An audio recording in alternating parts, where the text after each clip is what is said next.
And we're back, guys. Well, welcome again to the stream. We're going to be doing, essentially, Waypoint 6 now. Wanted to get a little ahead because probably won't be streaming tomorrow.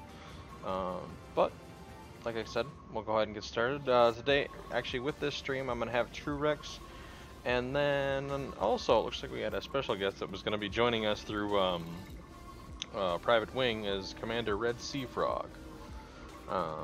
Both of them are going to be joining us on the journey basically through the systems. So, yeah, it's going to be exciting. Again, as always, this entire trip, everything is towards donating towards the St. Jude's Children's Hospital for the fight against cancer. Again, the journey is also for Brandon Keith. He's never gone to Colonia, and we're trying to make it happen. Definitely check out the links below, in the description below, for the St. Jude's Hospital and definitely the forum. Check it out, support it, donate what you can. Anything is appreciated. We've met our original goal. We expanded it. We're halfway to meeting we're 3/4 of the way to that goal now as well. So anything you can give is much appreciated. So, well, let's go ahead and get started here. I'm gonna go ahead and unmute myself on Discord, and we'll get back to talking with them. So. Look in the description of the stream. We've got the St. Jude's Children's Hospital link there for donations. So, yeah, if you can, please help out, because that's a good cause. Hey, Jolly, what's up? Right. Yep, no, I'm back. We're good to go over here, so now it's just shenanigans. All right, time for a few SRV and fighter shenanigans. Shenanigans! Because why not? Shenanigans. Shenanigans. Oh, let's get more shenanigan appropriate music. I'm waiting for my 7% hull on this SRV to go bye-bye. What are you doing? Breaking it? Yeah, breaking it. That's what you always do with an SRV. You literally Well, you don't always break them, but when you're doing shenanigans, you do. Space engineers, you break it. That's why you have 2, if not 4, SRV spares. Shenanigans! Shenanigans! Yes! Yes. Many shenanigans. I've got 2% health! Hey, This is definitely a bit low gravity here. Woo!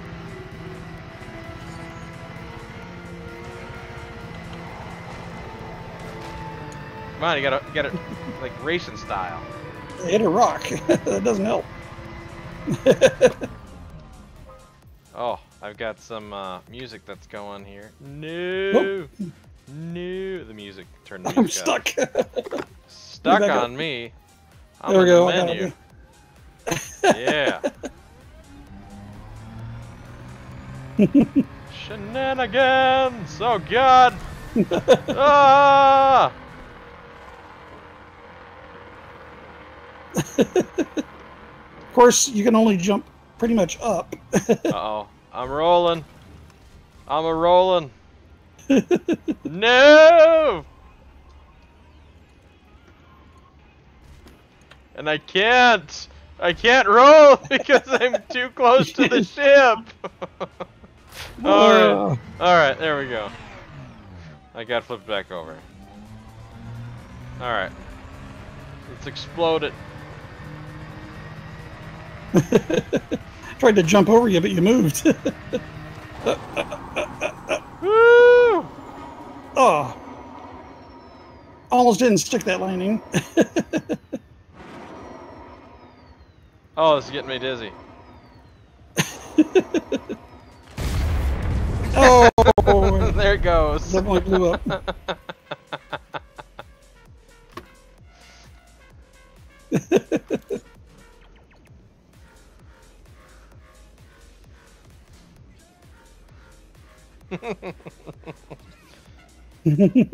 Alright, I got 1 SRV left. Alright. Oh, I went out to find the wreckage. I'm not seeing it. I went and rolled. Oh, It's there's a a good tire. distance out there. I found a tire. Oh. Now we're gonna go up.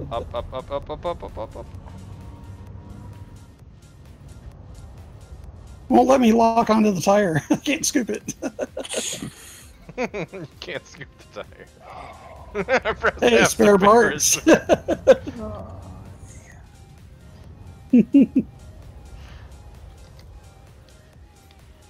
Too close.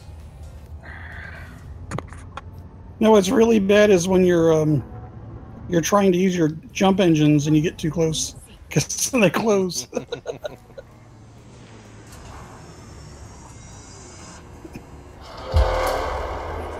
Oh, where's the other guy here that was cruising around? Mothership holding position. See if I can jump him. Oh, nope. I hit a rock. A little bit of drifting involved.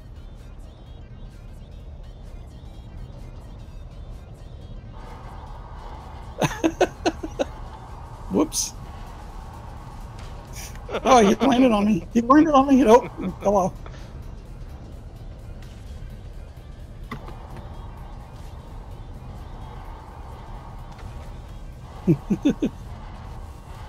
Can't quite steer it when you're jumping.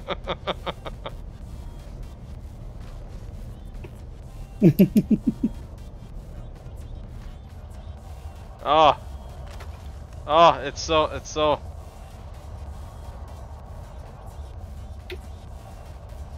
Oh, I almost landed on him.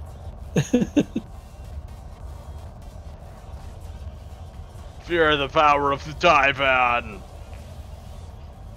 Level out a little bit. I want to see if I can get on it. Definitely can. Let me Oh,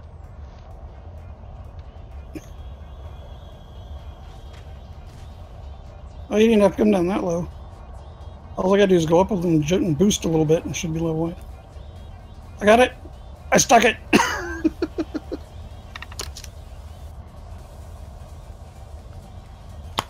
I'm falling off. Nope, nope, I'm good, I'm good, I'm good.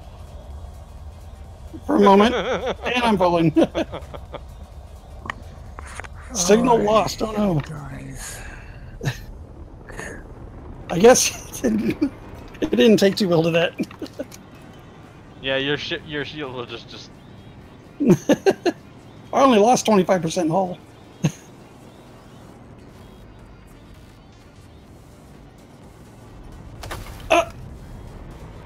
Almost stuck it. Whoop. And I'm upside down.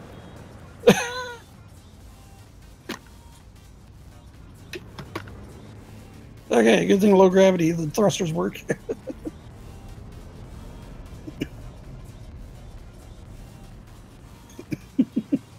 Well, hey, you know, out on these desolate planets, you gotta have a little bit of fun. Yeah, Norma, it's definitely the PC version, and again, thanks for subscribing. Oh, no, it's red. Red sea frog. Yeah. Yeah, Yep. yeah. Woo!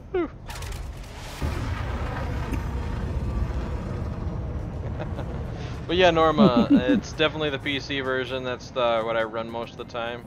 I like the fried stick and throttle, so hopefully we'll start seeing some more stuff for the Xbox and PlayStation 4 version soon. Got a DBX that's joined us. A dolphin. Looks like a... Oh. I believe that's an orca. Oop, didn't want that. There we go.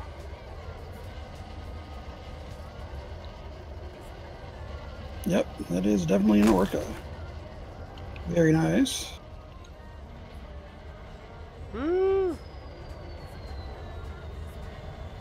It's pretty cool, all the different ships that we can find here. That come along on the trip. There goes Jelly. So are you trying to hit the ground, or just trying to avoid it? Try to skim it, essentially. I'm trying to essentially come down at almost full throttle and just right along it.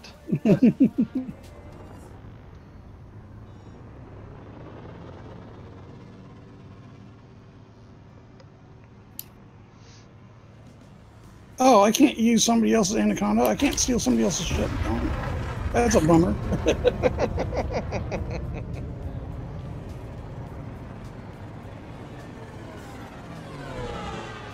Yeah, unfortunately, your ship is the only one that you can board. Yep. Your turret does stow when you try to get in someone else's though. Oh, it does, definitely, when you get close enough. Ooh, that's a very vibrant purple, that asp. Wow. That is vibrant.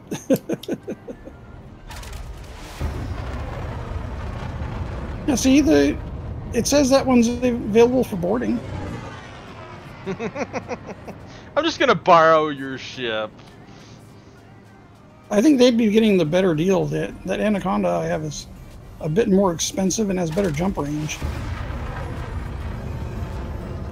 Nah, won't give me the chance.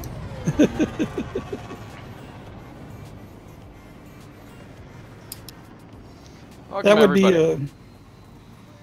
be a little fun though. Be like, oh yeah, just let me borrow your ship. I'll bring it back, hopefully unscathed. Alright.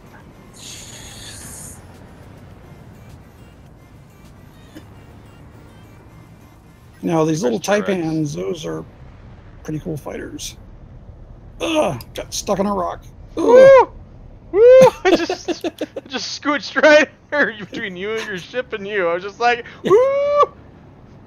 Yeah, it said ship under attack. You buzzed the shields on I both. buzzed the shield. Jeez. You guys are crazy. Oh, Oh, I hit the rock on the other side. yeah, you hit that time. I don't know if I can board my ship right now.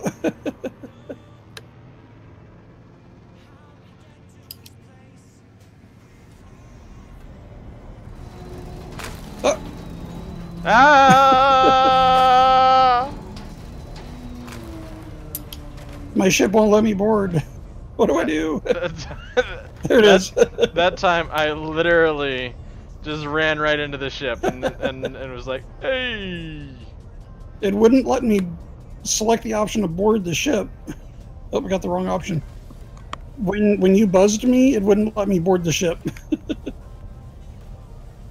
Look at I that. kept saying ship under attack, and it wouldn't come up. Look at that magic. Just boop up into the ship.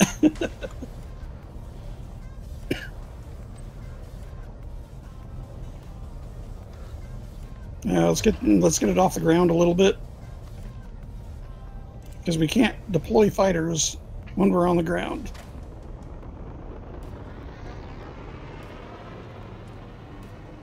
Now, let's see, we should be high enough. Yep. Let's get out one of the taipans. Well, yeah. Deploy that sucker. Ah, here we go.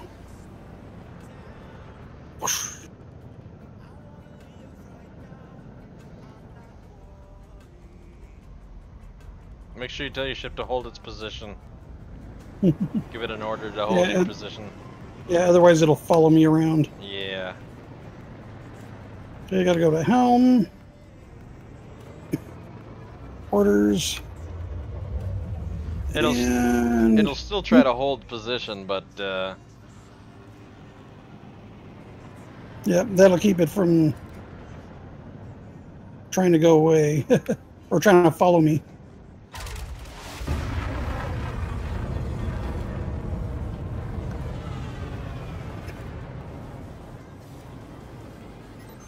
Now, playing around with these fighters and these taipans on a high G world, that was kind of fun.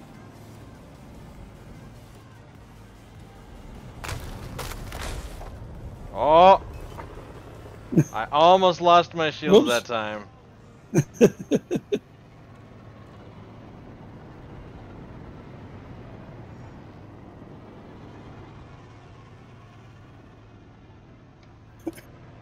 There we go. Saw your ship turn drastically, your Anaconda. Yeah, it'll try to follow you still, but it'll hold position. Yeah. So if we move over here, it's gonna point at us.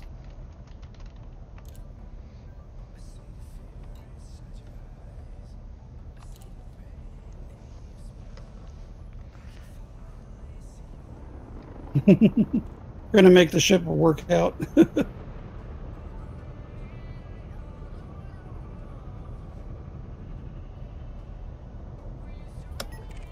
Whoa! Whoops. Hi, Jolly. Your ship was contorting to follow you. Mm-hmm. ran right into the engine. Wow.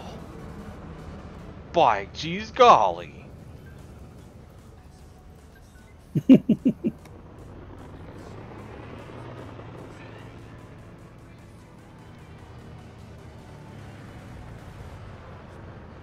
I will just put everything in engines. Don't care. A little bit into shields. Don't care about weapons.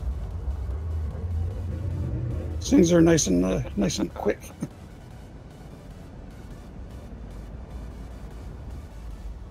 See if we can buzz Jolly.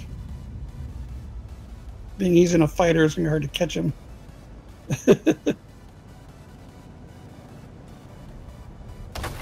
Whoa!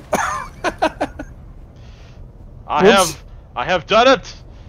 I have made myself the immortal statue of the Taipan.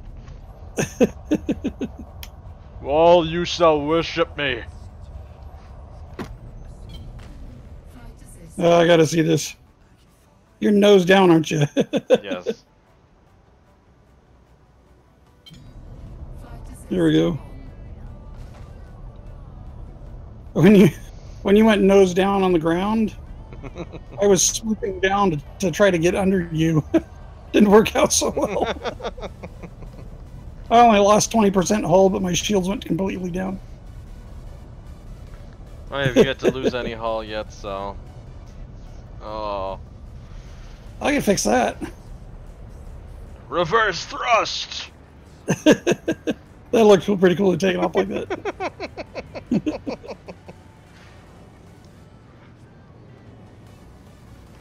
Let's flip. Woo!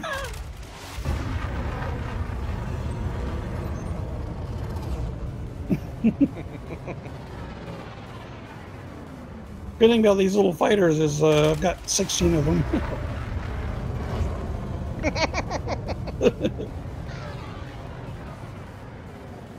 We'll like orbit backwards, trying to keep you in the sights. These things are wicked fast too.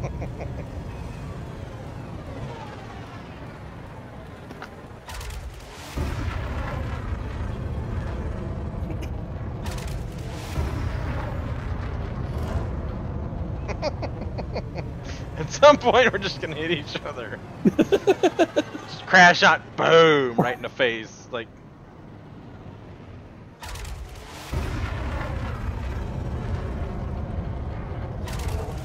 that was close.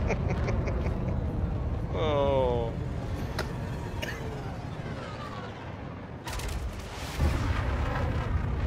Oh, we're way up. 5 kilometers up.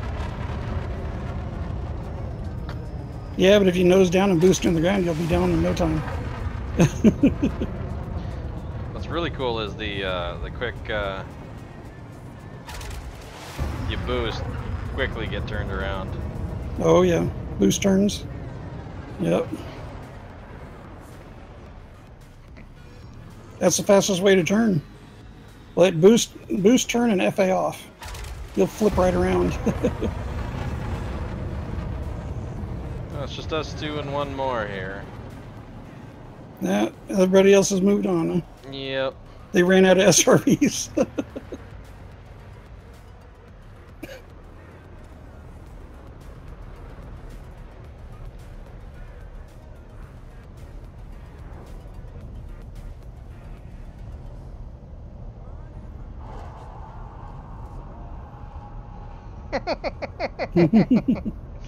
Mr. Wonka Toad.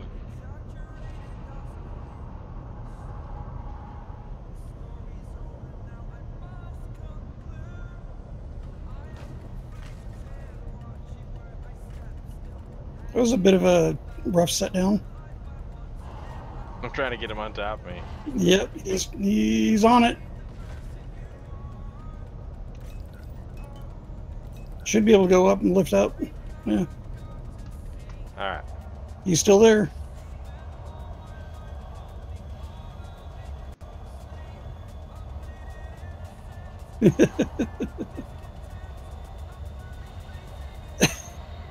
Now he is above your ship. Your shields didn't like that. No.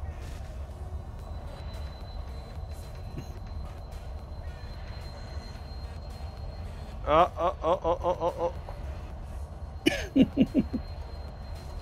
Oh, we lost him. Oh no! It didn't destroy. No.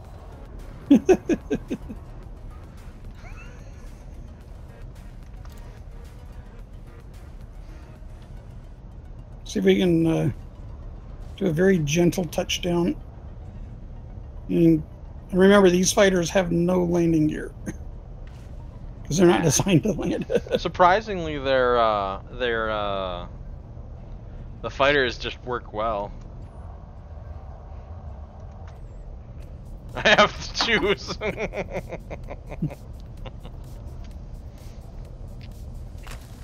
Oh, he's making a run. You're not sure which one to go after. Yeah, I think he's decided to move on himself. Whoop.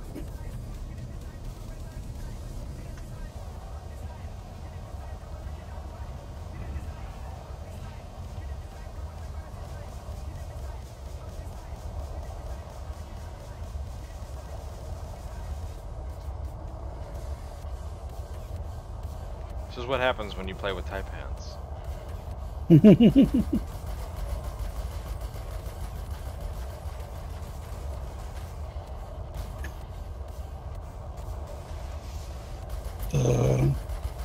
I like how the wings on the taipan expand outwards.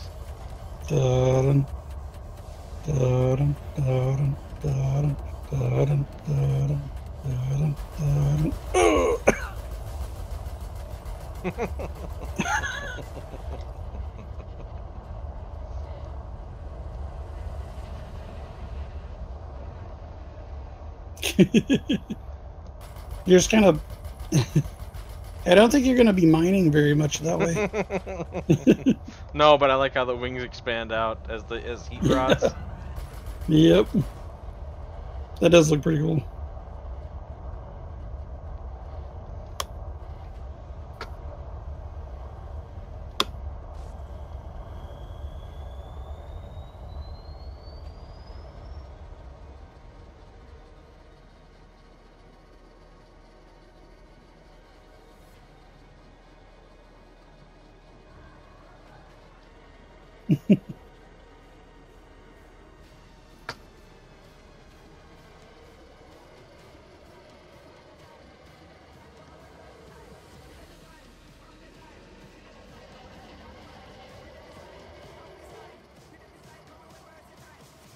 Can see your exhaust trails from throttling around, especially your boosts.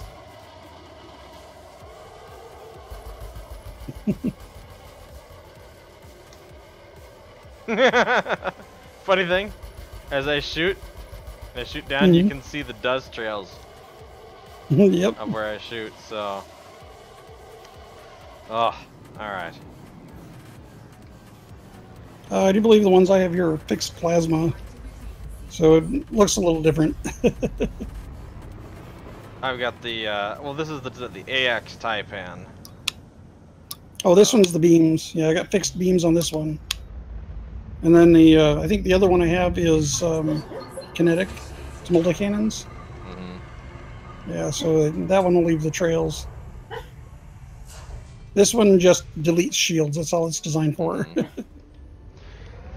All right. So shall we get Red Sea Frog in here? Seems everybody else has left us. Yeah. Yeah, I think so. So I'm gonna. I'm bored flying around in the middle of nowhere.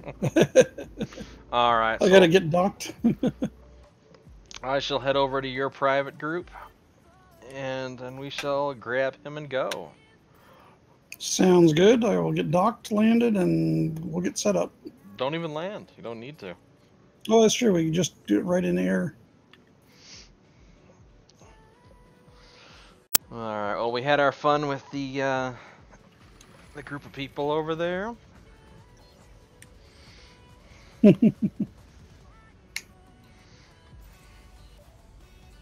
And here we go, docking.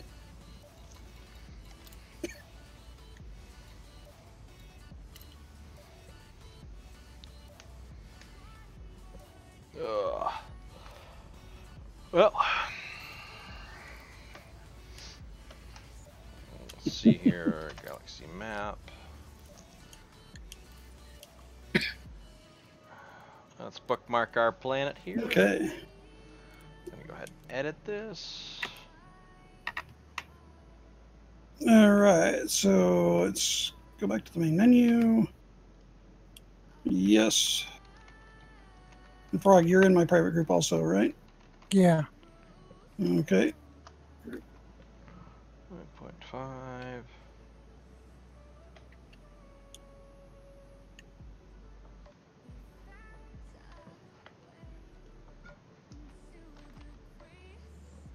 Okay, I'm in the private group now.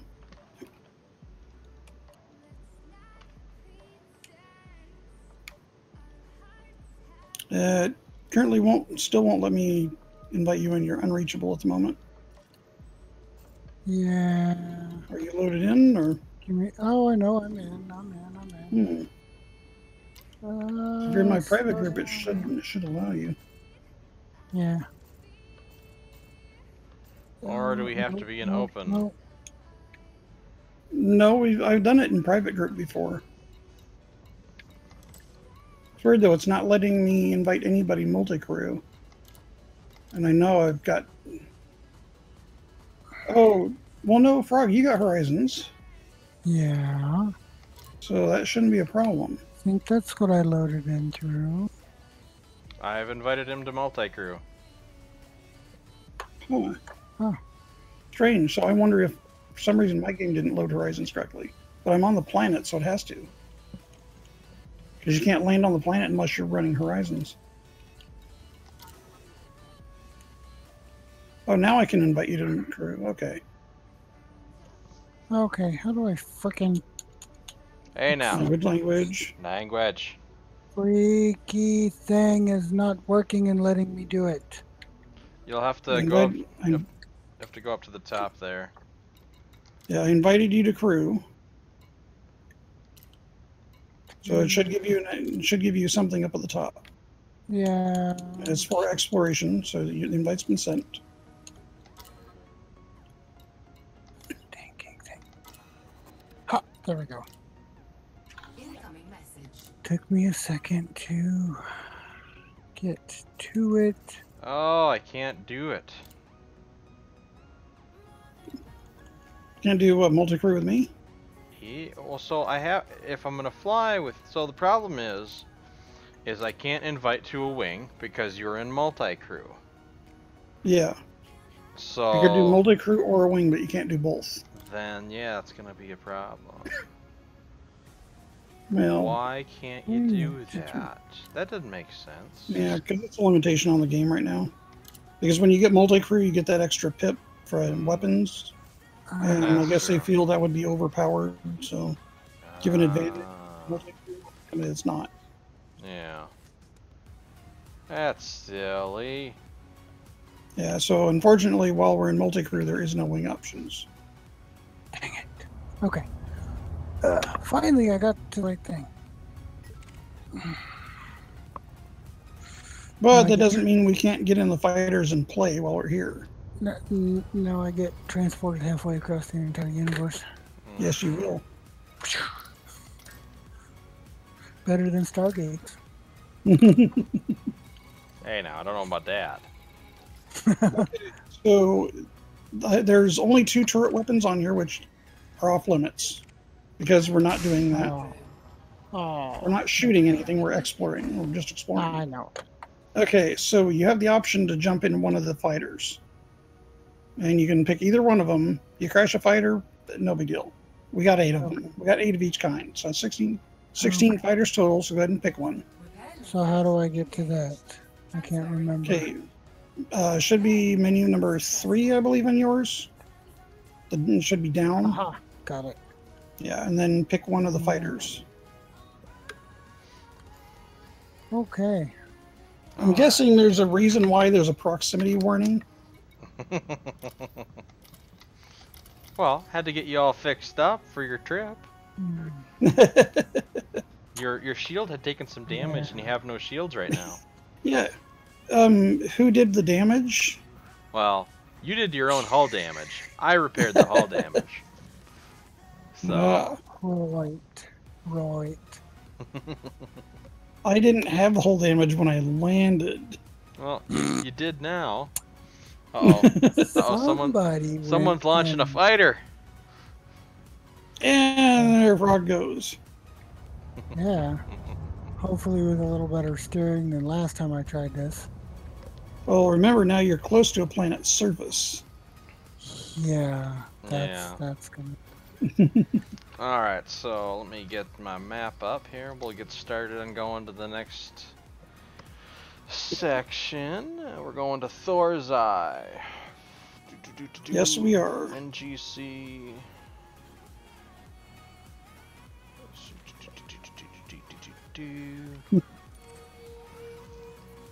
Add some distance here. Alright. Hey, don't get too far away there, Frog. We're going to get packed up and jumping. I know. We got more antics when we get to Thor's Eye, I'm sure. All right, while you're doing that, I'm going to get the mapping set up here. Aha, found it.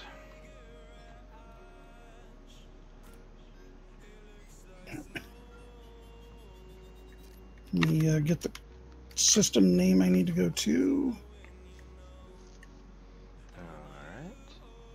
BNGC 6530 space WFI space 16706. We're looking at, for me, 33 jumps. Yeah, this is going to be one of the longer sections of, or at least one of the longer jump routes. Thor's Eye, and we already, okay, so I already have the route to that. We're good for that. Right, so right now my routing says 28 jumps.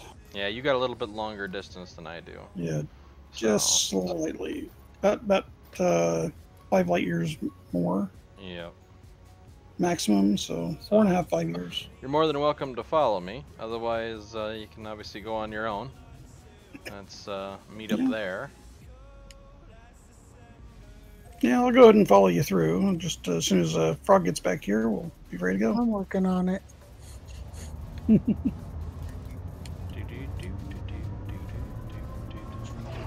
Yeah, Here we go. Frog, you're actually right now about, what was it, 13?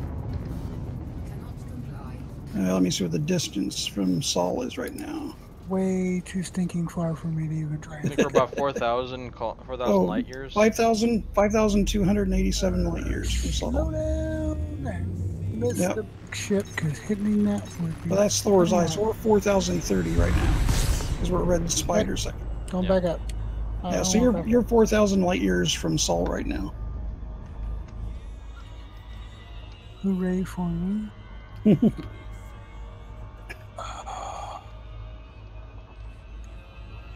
Well, I see you over there. Yeah.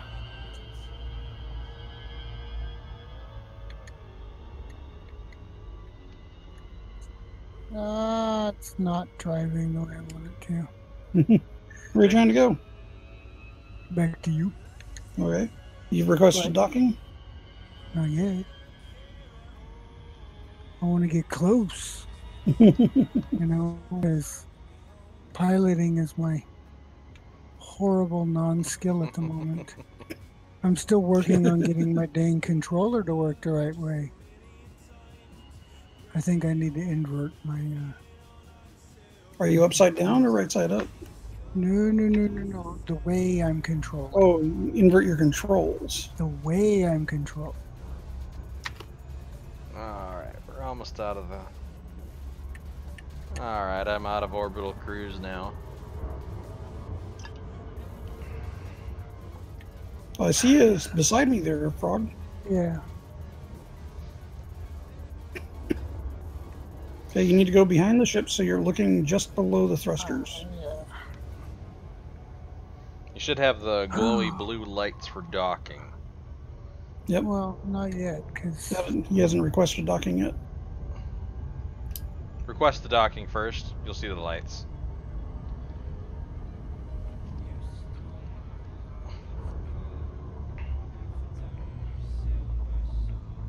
Well, you were near me, then you took off. Like I said, Hit Control. the docking request first. Yeah, it'll give you a pointer back to the ship. It'll give you a pointer, number 1, and number 2, it'll actually give you the option of, it'll show you where your docking bay is.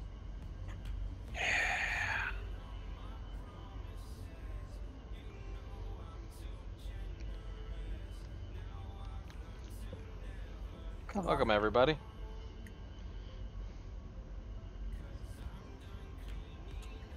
Okay. We're just waiting on a where's few people to get up into space, and where's then we're my- jumping to our where's first my system on our way to option Thor's to- Eye. No, not the thing I wanted to do. Back up. Not that one. Do I need to bring the ship to you? I can do that. No. Trying to get the right option. Right now I'm just playing with the external cam, looking around.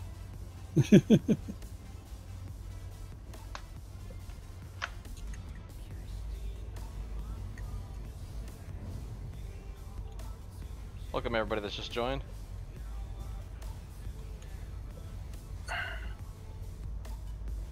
So contact, click. No option for. Am I just too far away? Or Click on helm. did I click on the wrong thing? Okay, down. So you go to menu 4, click on helm, and there should be an option that should show up that says request docking. Get out of that. You're 1.7 kilometers away from me, so you're not too far away. You're above me. Yes, I am, and I'm. Get You're shooting out. your lasers. Get out of that menu. Are you using an Okay. Xbox controller? Kinda, and my regular, yeah, and my If you keyboard. if you set it up with yaw, it should be X and arrow D-pad down.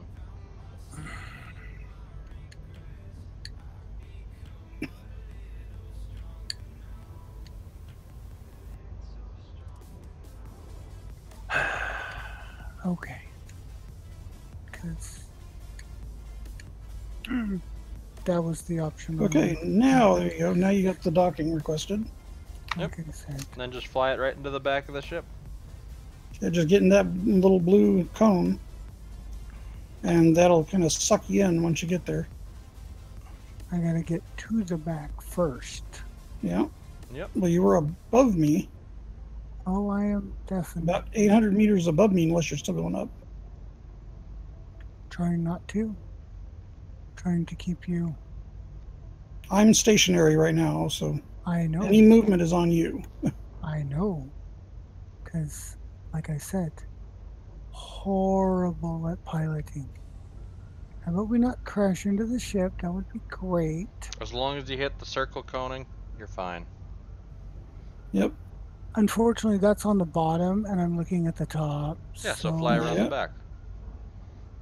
Fly to the back of the ship, yes. go under it. Yes, that's kind of where I'm trying to go. But You just look like a little speck of light right now.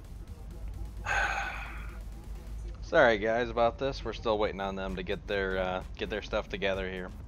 While we wait for them, I definitely want to shout out that I appreciate all the work that all the other commanders and the community has done for this entire expedition.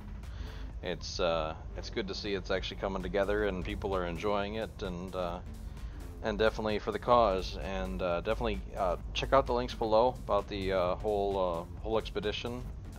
There's a page to the Frontier forums.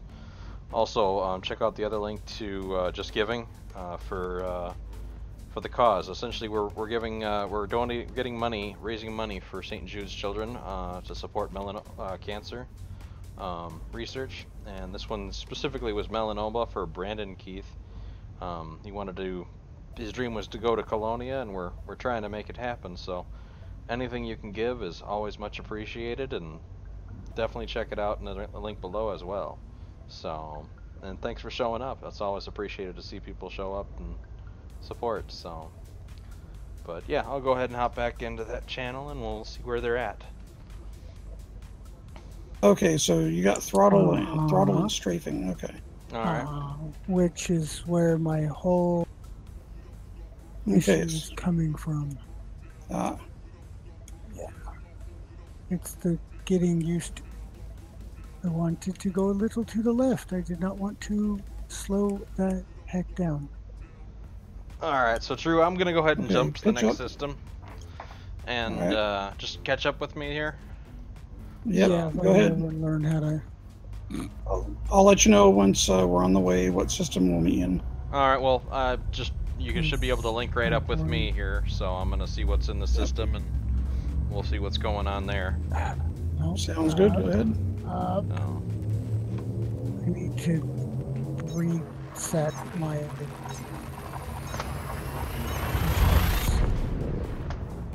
Oh, I am like way off on that. You're upside down right now. I know. Okay, there you go. I know. Okay, good. Okay, so you wanna, whoops, I bumped into my own ship with the camera. Okay, so you're almost up high enough to get in that cone. Yeah. Okay, so flap a little more and then nose down. Because right now you're flying away from the ship. Yeah. So get your throttle. Zero turn. Yeah. Okay, now one thing about the Taipans, if you turn sideways, if you roll it so that the side of the ship is pointed towards the ground, you're going to drop. They have very weak thrusters to keep side to lateral. Side. Yeah. They're designed to pitch and roll. Basically roll, they call it, well, you got your yaw, you got your pitch, you got your roll. Back up. Pitch and roll, that's what it is, yeah. You fly it, pitch and roll. Which I'm going to be excited to see what the Chieftain does.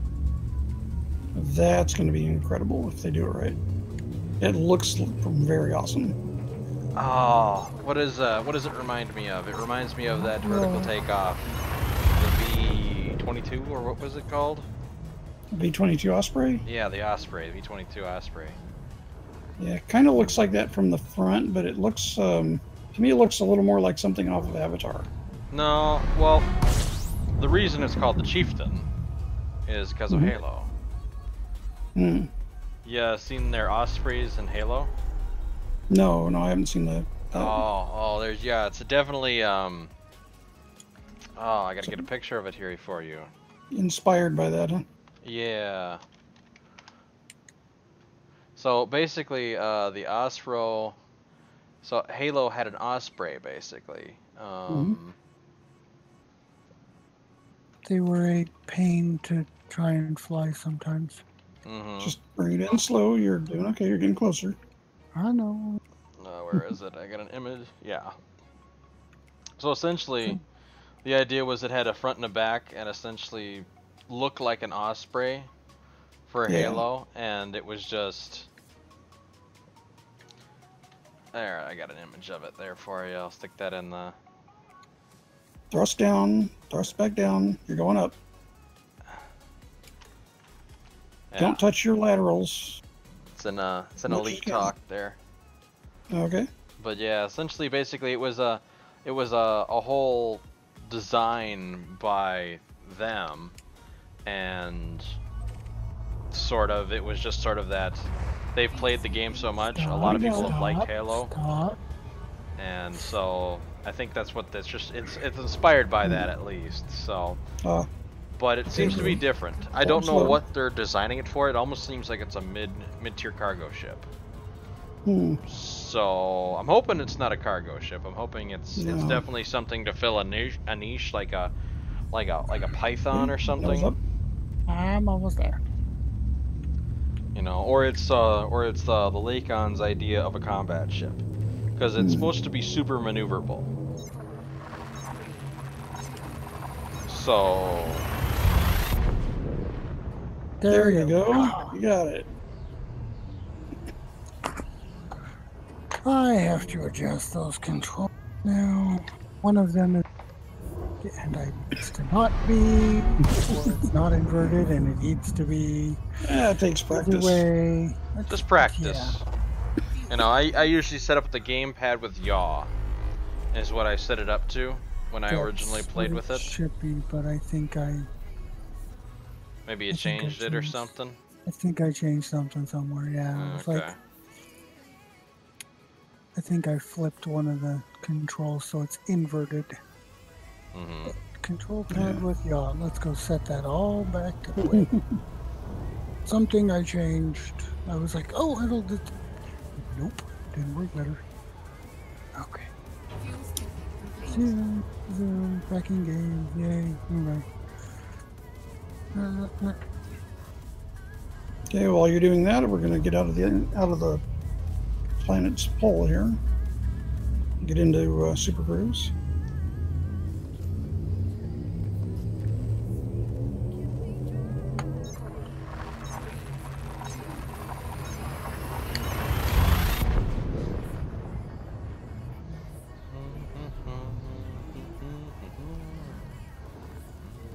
How many jumps have you gone so far, Jolly? I'm on my 4th jump. Okay. Got a couple few, but I'll stop here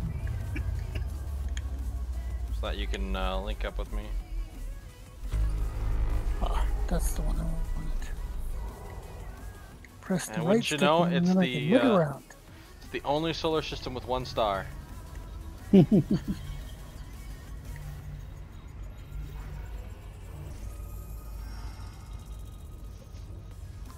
All right, now that we got that, let's go ahead and we got our point set already. There we go.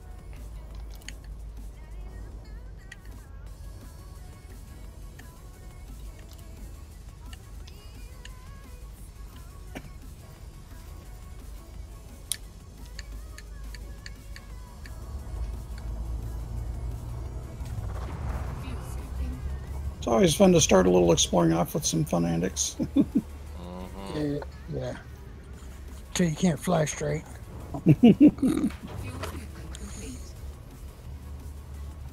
So come on, I think I'm into like 15 hours now. Maybe. It'll come. Yeah.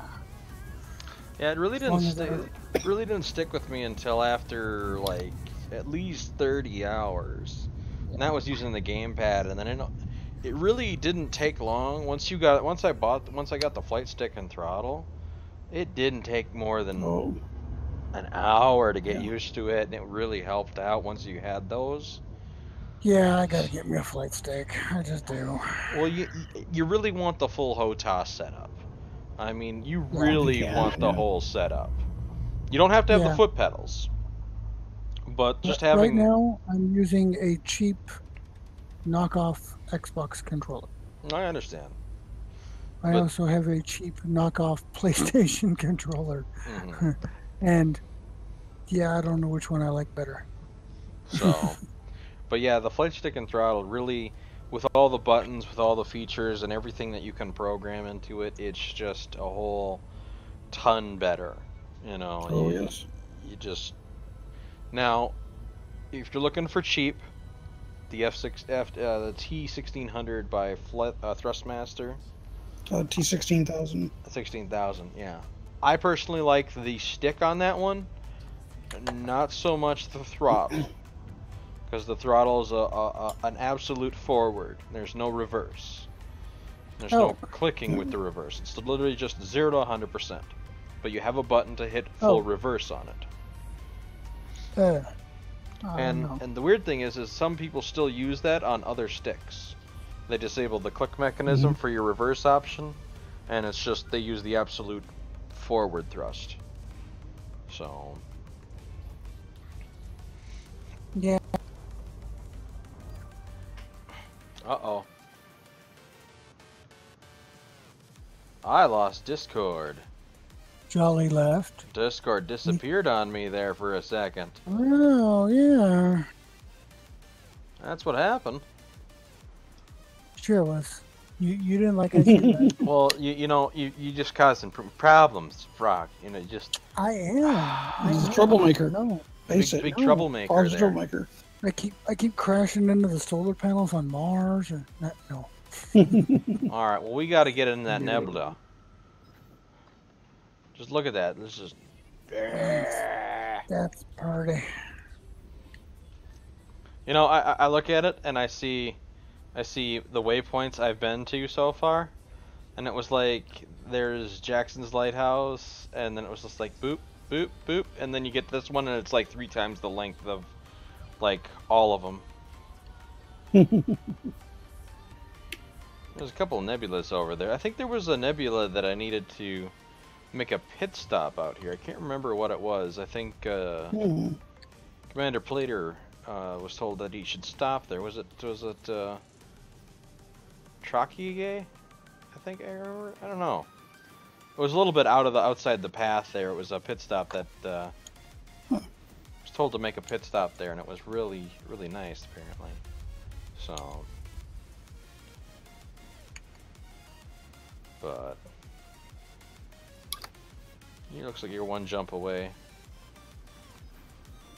Yeah, I'm just about to do the 4th jump.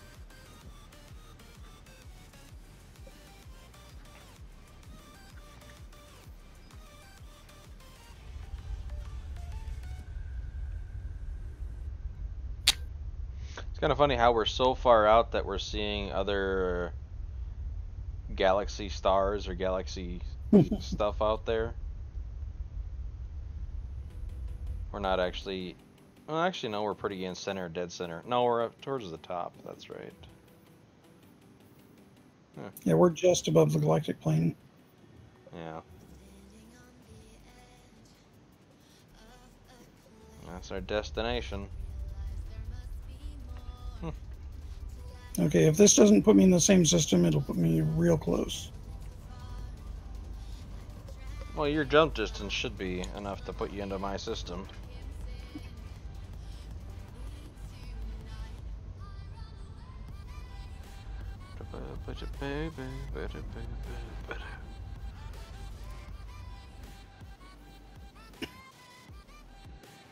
Hey, you're almost within jump distance to me. Yeah, you're within jump distance to me. So you should be able to get to me.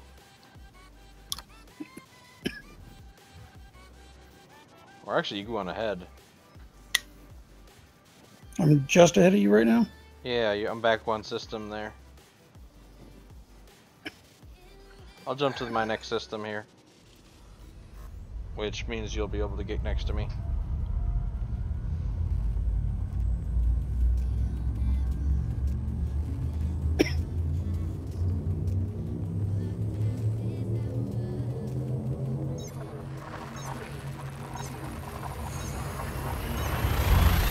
Okay, my next jump is to C1020.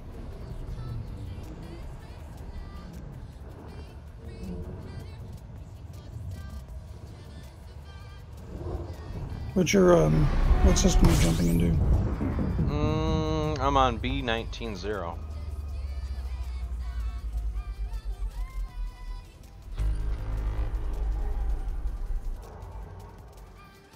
If you pop up your galaxy map. Actually, no, I'm not B19-0. I'm sorry, I'm C81. So, should see me on the galaxy map. I should just be like right above you. Yeah, you're okay. I see you up there. Yeah, you are above me.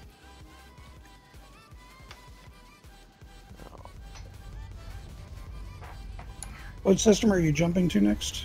Well, the B-18, I think.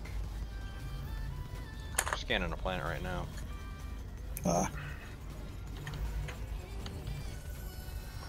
It's gonna be B-19-0. SK-P B-19-0. So...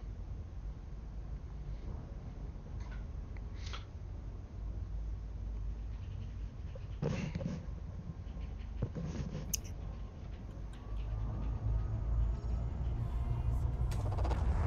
scooping.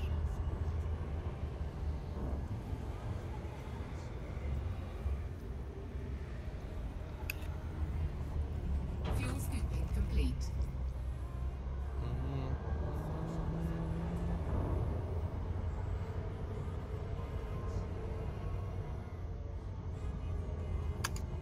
Sorry, B-19-0?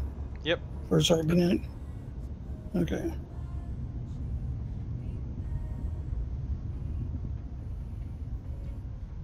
Want me to just go to that system? Yeah, and just go ahead and jump, and I'll just join you there.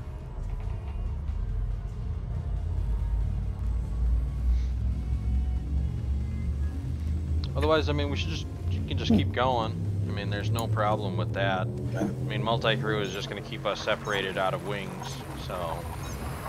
And then you might find something that I might not. Oh, there is that. Because that's the thing, your jump distances is different unless you limited it. So...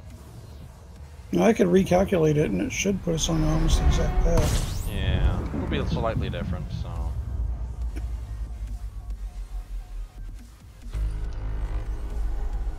Welcome everybody that just joined. Just doing a little exploring on our way to the next one. We got an early start on heading to Thor's Eye, and we're gonna go from there because then our next leg of the journey is gonna be 2 days. Fuel scooping.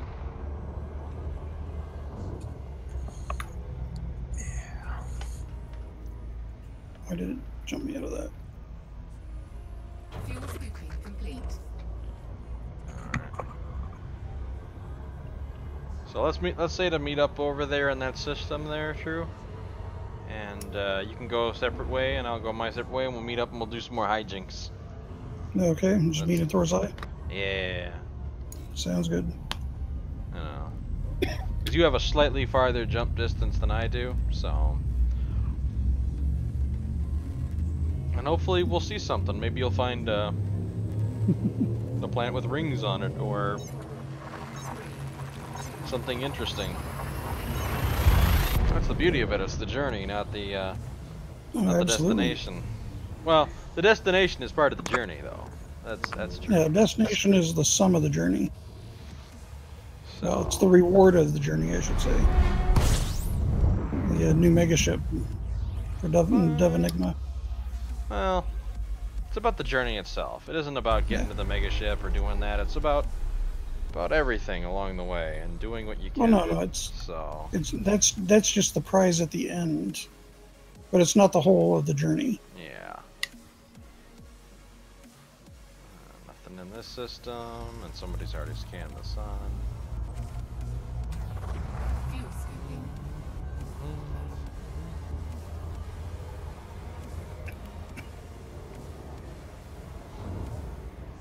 And just think, once we get there, we've got to come back. We've got quite a trip coming back too. Well, who says I'm coming back? Yeah.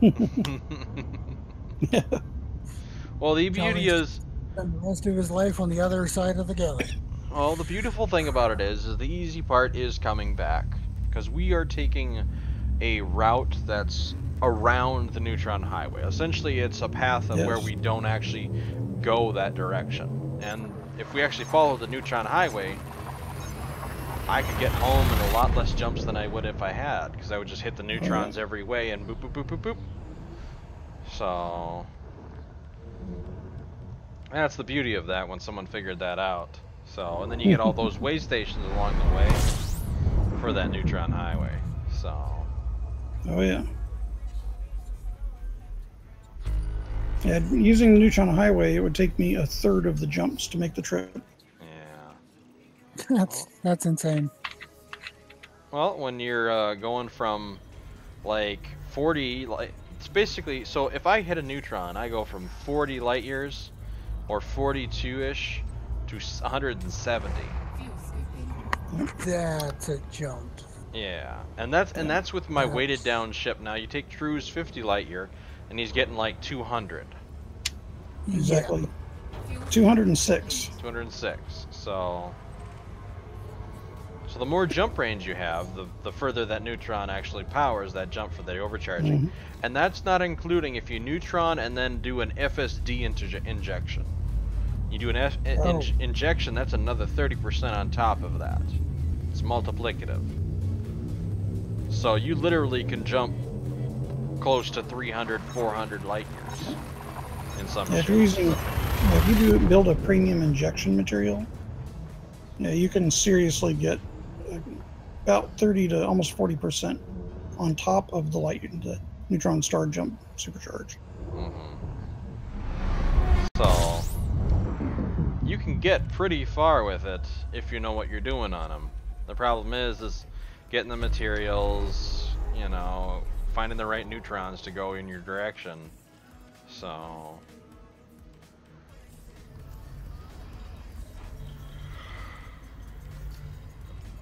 of course this guy would only scan the first 2 stars. Fuel scooping. Why scan anything else if you're the first one there? Well, the problem is that you leave these planets hanging out a good distance away. Yeah. And you know, it sort of collect some data, dude. Yeah, well, it sort of just, it's worth money. You're not a real explorer if you're not excited to go out to the ends of the actual system and collect that data on them. And I think the biggest thing that bugs me is that I feel like if we've gone out here, we've discovered this, we've detailed scanned the planet and everything, that data should already readily be available to your map. Like when people come back to the bubble, drop that data off, your map should get updated. Like, planet's discovered, stuff's on the planet, you know what's there, you get the information. That would be great, because then oh hey, that's been discovered, it's got all the information. There's no point in going there and doing whatnot. Unless you're looking for those materials, yeah. Yeah. Ooh, I got a neutron jump. Ooh. Well, that'll help get you ahead.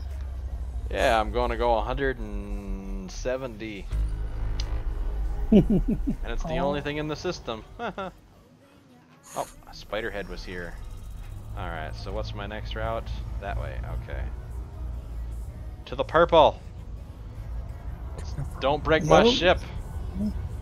That should cut your jumps down closer to what mine are. Or for the total jumps. Braking drive operating beyond safety limits. Nope, didn't get it. Went through too fast. Oh. I gotta go back in. Well, you got 2 ways to do it. You can approach from the side or you can go right into where it's purple. And I usually go in where it's purple, because that seems to be the most safe spot. I take it you hit the angle wrong? No, I went in, but I had too much speed. Too fast. So the problem is once you're in, you're supposed to cut off all speed, because you have to literally sit in it to supercharge it. Yep. If you go slow enough and you point out the same way the jet is flowing, you can slow down quite a bit without stopping, and you'll get the charge.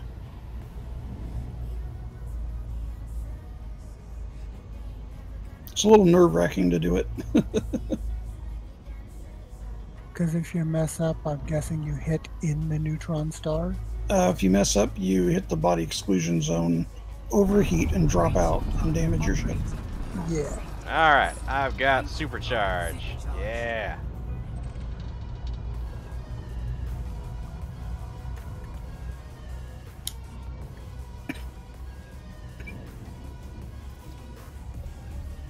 Now you got to plot your jump. Oh, it's already plotted for me. I have the thing plotted in there, but that's gonna jump me way ahead here. It's gonna be exciting. Whee! Here we go.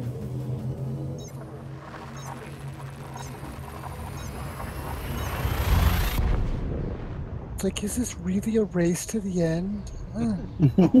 Well, True would win if he keeps jumping and doesn't stop to scan. So Yeah. I'm stopping to scan the system at least once and see if anything cool's in the system. So Yeah. I scan every system I jump into. well, I mean, like, Whether or not I go to individual planets, that's different. yeah. So, and But this like this, yeah, this system has nothing interesting. Bunch of rocky planets. yeah, well, I dropped into a system and it's already been fully scanned. So, Yeah. all right, next system. If I see any heavy metal or water worlds, I go and scan the planet, whether or not it's been discovered before. Because that still pays. Holy dang, Jolly's way up there. I'm That's what looking at happens the when you hit a galactic neutron map. star.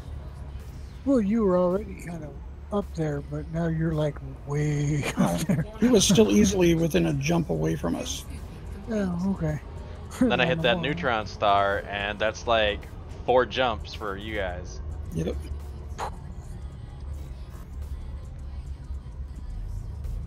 Just think what happens if True hits it. It's like outrun you behind. Well, he'll Well, probably that's if I catch up. find one. That's if. Even if I don't find one, as long as I stay consistent with my jumps, I'll catch him eventually. Or we'll meet there about approximately the same time. Probably so. about the same time. So, yeah. Because every jump we do that he doesn't get another neutron, we're gaining. Good point. So if I'm 2 jumps ahead, it would take you guys 8 jumps to catch up, essentially. Correct. Because he's getting about an extra 10. Depends on how close the stars are and whatnot, but about that.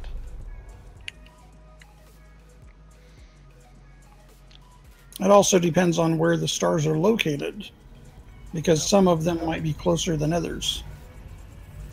Yeah. Yeah, that's what I mean. So like, there'll be jumps where I'll get 42 light years, and there'll be some jumps where I'll get 38. Correct. So, And although I have almost exactly 50 light year jump range, I might only find stars that are maybe like that I can get to that are 40 light years apart. yeah. Because anything else would be farther than this 50. So, Correct. I am getting weird artifacting stuff when I view out the window. But then I had weird artifacting a little earlier. I do like how Flying around on the planet. oh, what's this called? The subspace or whatever, when you jump into hyperspace. Hyperspace. The hyperspace when you jump. It's getting brighter with the stars. Yeah, I believe they call it witch space. Witch space. Yep, that's what it's called. Yeah, it's where the Thargoids fly. Where they normally travel, apparently. I thought that's their home world or home systems type Like stuff. their- yeah. They live in that actual They live in the witch space. in Yeah. the witch space. But that obviously hasn't been confirmed. We don't actually know that. But there was those logs from what was it? The Formidine Rift, where they were talking about when they were dropping out those beacons and stuff out there, when they were traveling so much in witch space that they saw things like flittering past them or keeping pace with the ship. Some of the lights just kept pace with the ship. So that's where the idea came, was that was we were actually jumping through their actual area that they live in.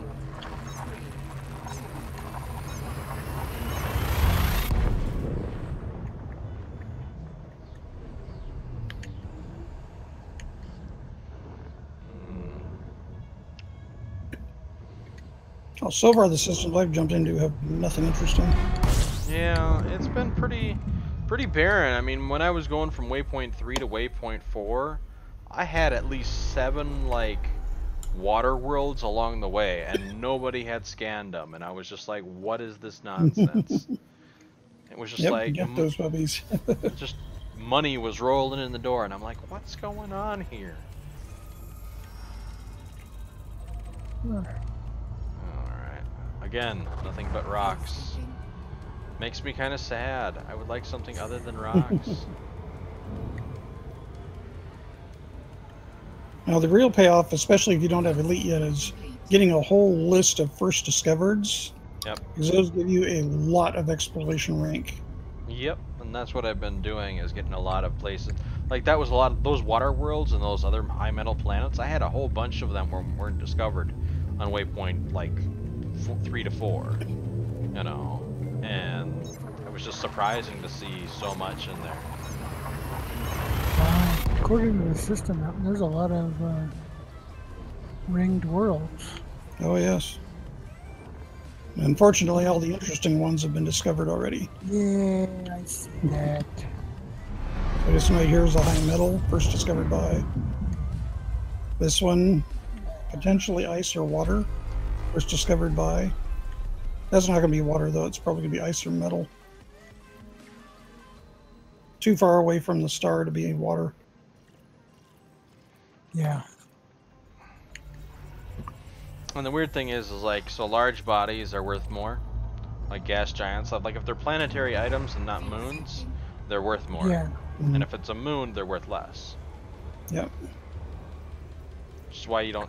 Which is why it's sad, because I roll into a system and all I see is all the main planets are scanned, none of the moons. I'm like, literally, you were on the moon or next to it. You could have scanned it and got that extra points. Nope.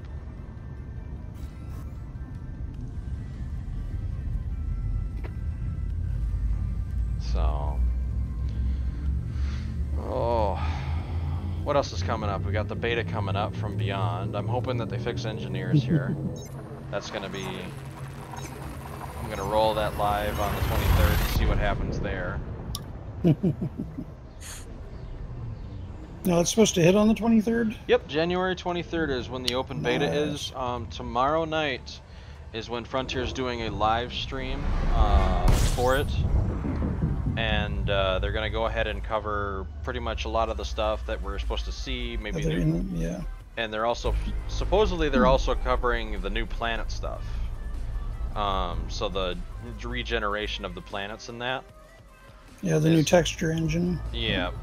Okay, so this, I found another neutron star. Hello. This one's a little angry. This one's a little... Just looking a little on the vicious side. Frameshift drive operating beyond safety limits. Frameshift drive. Oh yeah, this one's spinning a little harder. This one was a little more angry at me. It's like, well, you want to do what? What is this nonsense? Yeah. And you're like, just move. I want to go. Yeah, about to go another 170. Ooh. Ooh, that's a jump and a half. Yeah, it's really exciting to get these.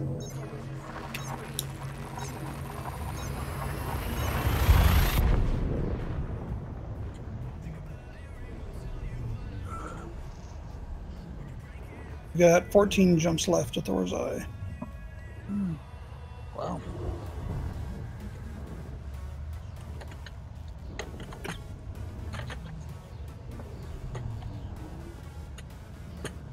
Whatever star I'm coming up on is very red, so it must be also very angry. And it is taking a while to load to it. Taking off the stars. The rest of us have to live in this world too. Quit taking them off. The question is, did you make it angry? Stupid humans. Then every time I show up, it's going to try and kill me. Oh, you want one that'll try to kill you? Ooh. Cerberus. Jump into Cerberus. Yeah, no. It's 6,500 light years from the bubble.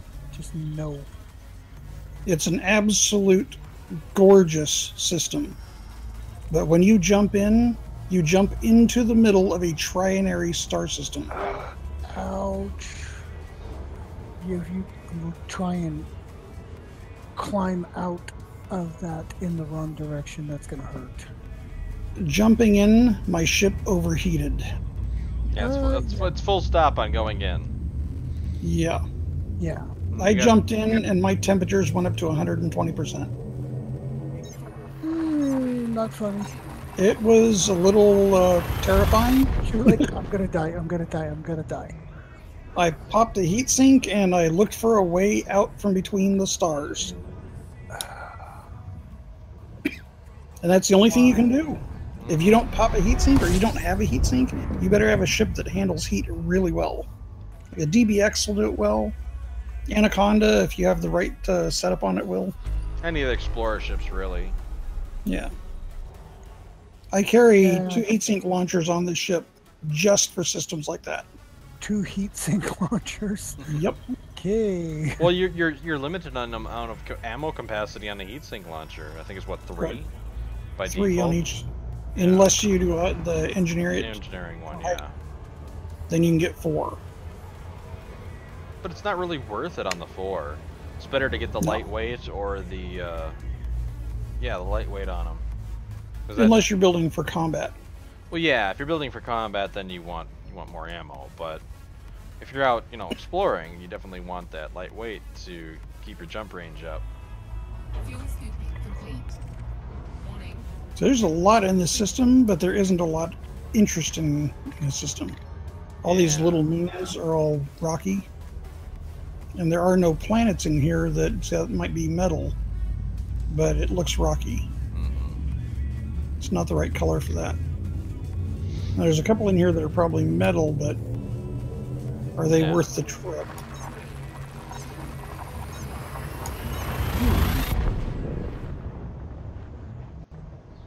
That's only 3,000 light seconds away. That's worth checking.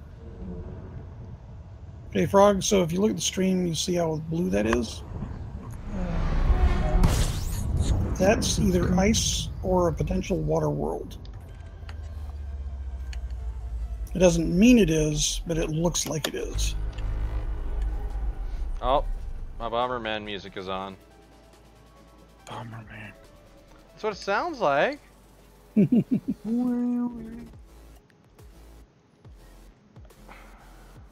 Anyway, so we're going to go check out this planet and see what it is and if it's worth exploring. We'll get it scanned in and see what it is. Welcome, everybody. Welcome to the stream. We're popping through to Thor's Eye. Working our way there. Currently, as description says, it's for the Enigma expedition. This is for fight against cancer, and there's a link in the description of the stream for Jude's Children's Hospital for cancer research. Everything that guy just said. Yeah, so donating is not a requirement, but every little bit does help, and this is for a great cause. So if you can, please help.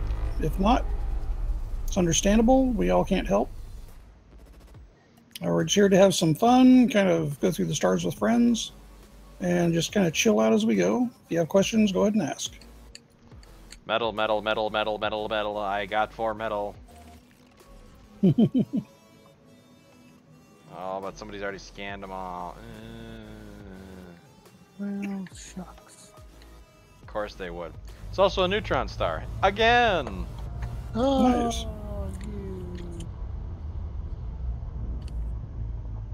Must get to purple. Purple is safe zone. Now you're also filtering by non-sequence, correct? Nope. No.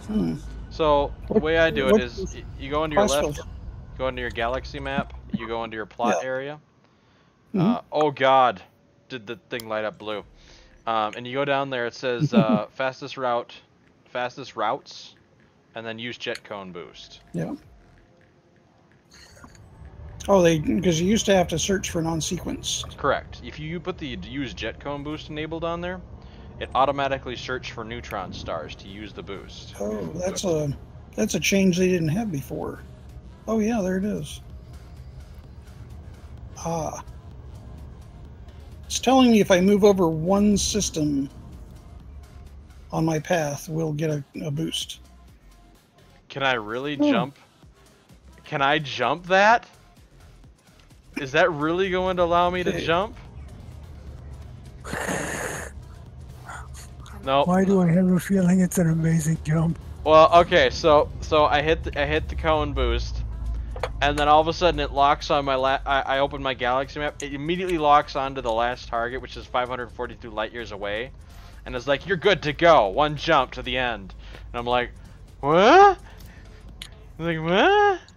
That doesn't make sense. Okay, Frog. So that planet we just made, that 3,000 light years or light seconds to go check out, it is in fact a water world.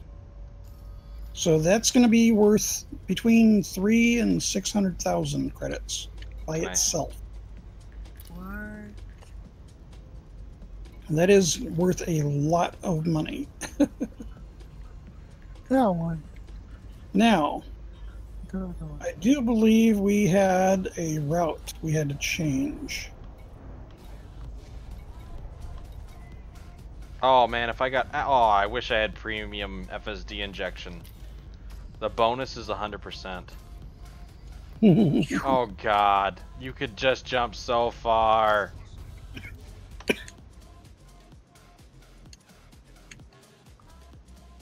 Okay, so now let's check our galaxy map. All right, so my next jump, our next jump here should be to a, that's definitely a neutron star. So that is our next jump. So Frog, you're going to get to experience a neutron star jump. Yay. It is awesome. I just don't want to blow awesome. Well, you won't blow up because I won't blow up. You're driving. Yeah, you're in my ship. You are virtualized. You are a ghost in the system. Yep. You are just along for the visual ride. Okay, now when we jump into this system, it's going to be a very different looking star than anything you've seen yourself. Okay. So be prepared, and it is a sight to awe at. Ooh, this one's a little angry looking. It's angry. Okay. Yeah. We need to go and dance with it. Oi. Purple zone. Purple zone is your friend. So, I see. It's his area out here where it starts to turn purple. Yeah. That's where he's talking about. Right where it's all wobbly. Got it. Oh, we're just halfway gonna there, guys. Ease our way in, and if we go in too sharp to the star, we will drop out from heating up too much. But if we go too fast, we'll go ripping right through this and miss the opportunity. We will not charge. The other problem is if you flip a Yui and come back. Never get too close, because the closer you are to the cone, the higher the gravitational forces are on your ship, to the point it will suck you in, which is where you get sucked into that exclusion zone. Okay. So. Okay. Frog, did you see the notice there? It said Yes. frame shift drive supercharged. Yeah. It also Now. said frame shift drive operating beyond limits. Yeah. Yes. So now when we go over and look at our jump range, it says 207,000 or 207 light years is our maximum jump current state. I can get up to 213. Oh, that's... So let's go to our galaxy map. Make sure you're fueled up, because I had to run a few systems before I got fuel. We are full of. We're almost full. Good. Warning. He's always catching as he drives out. You always catch it, otherwise you call them the fuel rats. Now, can we do the boost on top of this? I tried it, but it didn't calculate well with it. It's not giving me the option to do the fuel on top of it. Well, to get the supercharge. You have to create it. I have them. Where do you find them? Well, let's see. I should let's see. I should have already had them synthesized. Oh, I got standard right now. I was gonna say he had some made the other night when he, because I asked about it. Yeah, I got FSD. I'm crafting FSD basics right now because that's what I've left. But I made the FSD standards. These give a bonus of 25%. Yeah, it didn't show up in my inventory when I crafted it. Yeah. I thought that you basically had to have the materials, and when you used it, that injected it right then and there. Yeah, you can craft them multiples of them so they're ready to go, but it doesn't show up in your cargo or anything. It just shows up that it's available. So now that I've got it crafted again, it's saying one jump to Thor's eye. Kind of. Yeah, you have to replot. Yeah. it's being that's what it did to me. I was like, oh look, hey, I can jump 500 light years. That's amazing. And then I replotted and it was like, no, you can't do that. Well, right now it's not letting me replot that. You'll have to go to the map and then go down and switch over to use jet cone, because it switched over to the FSD injection. Oh, FSD boost. That okay? It did that again. Yep. So you got to switch back over to the other one. Won't do both. It won't do both. It'll do one or the other. Yep.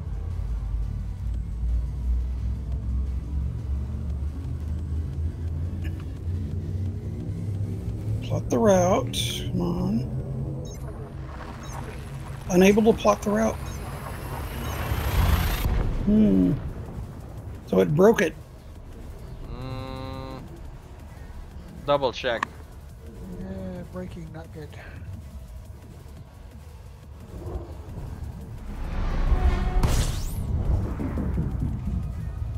Yeah, I can't plot the route. So, I mean, I was in my galaxy map. I went up to the top right. I had to use fastest routes with use jet cone boost and then FSD boost. Instead of boost level 3. My route plot option is red. Try searching. No matter what setting.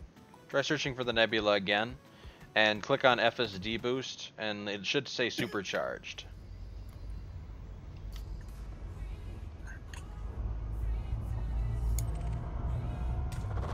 Fuel scooping.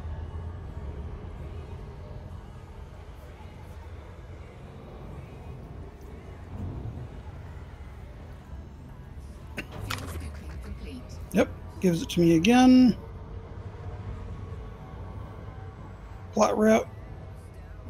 It's unavailable. Odd. It will not let me plot the route. Okay, if I go to economy, nothing. Fastest route. Even without the jet cone boost, I can't do anything. With jet cone, it's enabled, right? Jet cone enabled, nothing. I've tried all of the options. Try it plotting. Will not route. Try jumping to plotting a route to a near star. Okay. That's weird because I went back to the jet cone, put it back on, and now it says it can do it again. Yep, there you go. Like 10 times I clicked on it, it did not do it. Probably it was being weird, like usual. Yeah, it took some time to figure it out for it to do it again. Who knows? Okay, so in this case, we're jumping 194 light years in one jump. Yeah, it's a jump and a half. Yeah, so that'll take us down to 9 jumps instead of 20 or what 24 jumps we had. 21 jumps. Wow. So we're cutting that down quite a bit. Yeah. Now, if we do all neutron stars, as Jolly was saying, you will run out of fuel because you use fuel with that jump. So we have to top off our tank every time. Basically, you use about 8 tons of fuel, which is about the standard you would if you were doing the largest jump you could do almost. And then with that neutron, you're supercharging it to get the most out of your maximum jump range. So So you could do that about 3 or 4 times before you'd have to refuel. Yep. I get a little bonus on my FSD for fuel use. I can use 8% more fuel for the maximum jump to extend the maximum jump range. Yep. So doing that, I can jump 3 times at my maximum range, and then I'll be almost out of fuel. That's a heck of a jump. Yeah, it's using just about 9.5 tons each jump at maximum range. Now that was on a 53.8% overroll. So that's a pretty good roll on the FSD for that. It's not quite a god roll, but it's pretty darn close. Well, I'm waiting for the engineer stuff, and then I'm gonna max out everything of mine. I don't know how I feel about having to re-level each item through an engineer, but I guess it'll be okay, because once you get it up there, you get it up there, and there's a guarantee now, which is kind of nicer than I gotta shoot for the best and hope for the best and get the worst, or roll something and make your stuff worse.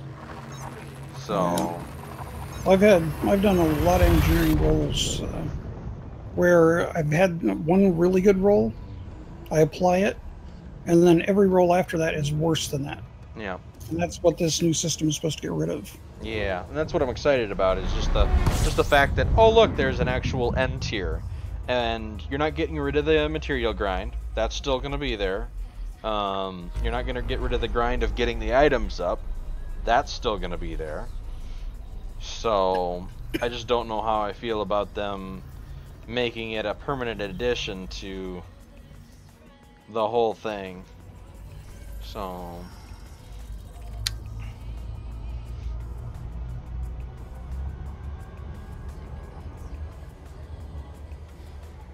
So this system, there is definitely a high metal world. It's already been explored, so no first discovery. It's not very far away, but that's still going to be a decent amount of money.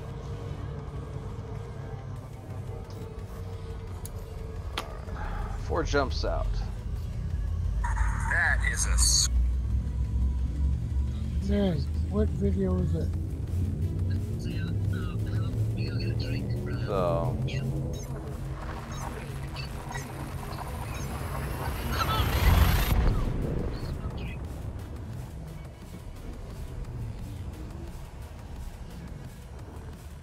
Video. Why is that video being heard? yeah, It shouldn't be. it is.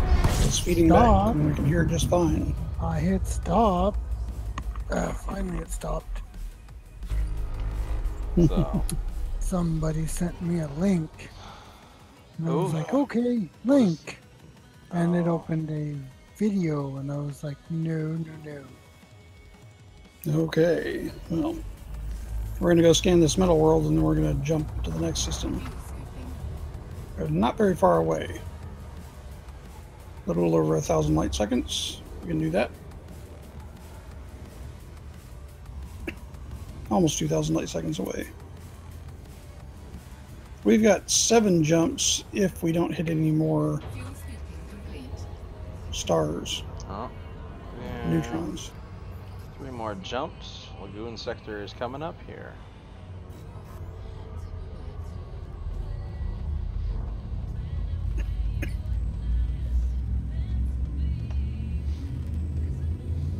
And hey guys, thanks for joining in on us and watching the stream here. It's much appreciated.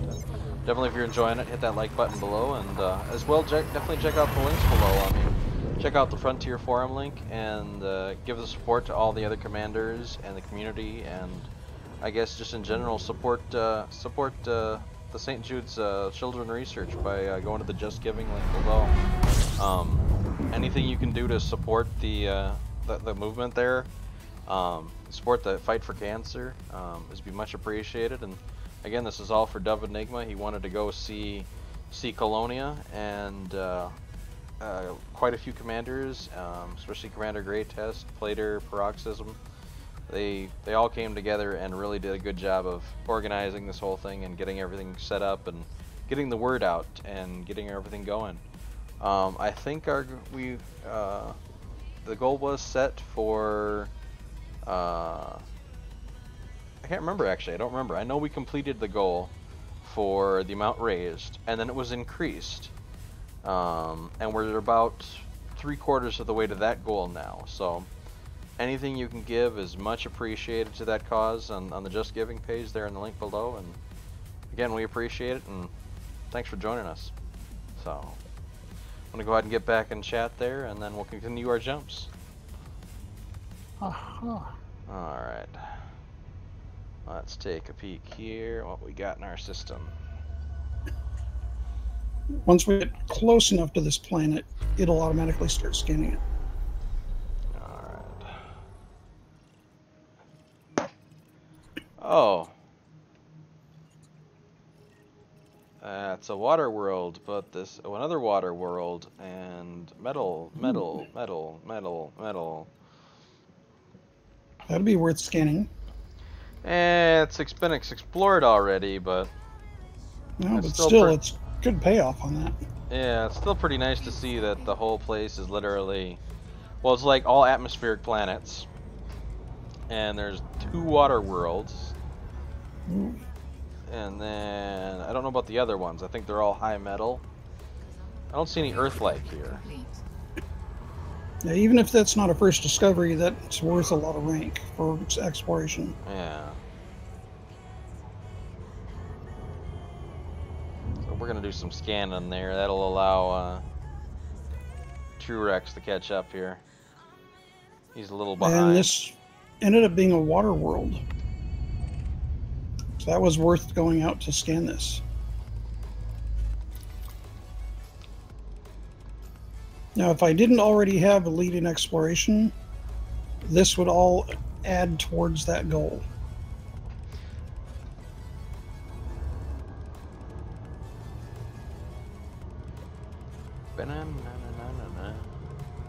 Okay, so now that we know that's a water world, and that's the only one of interest we saw, we are going to jump out to our next destination here.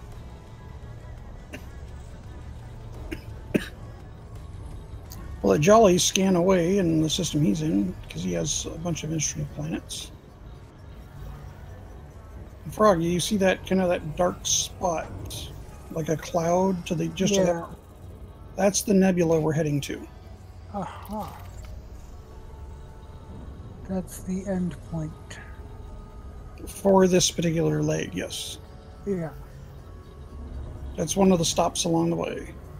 Now, Colonia, which is the ultimate end destination of this expedition, is still another 15 waypoints away.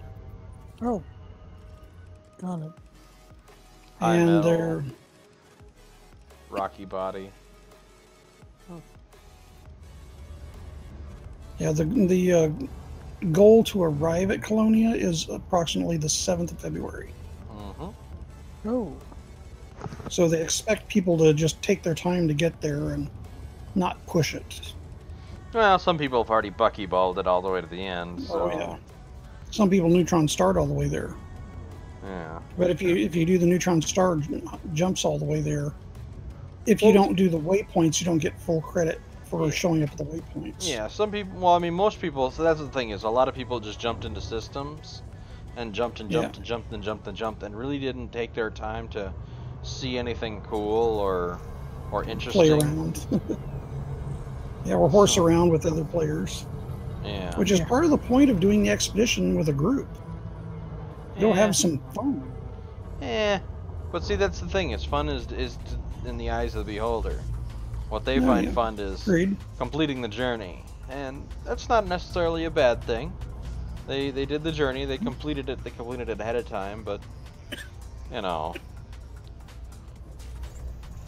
The entire idea is for Dev Enigma to enjoy the ride and come along. So hopefully we can find out where he's at here.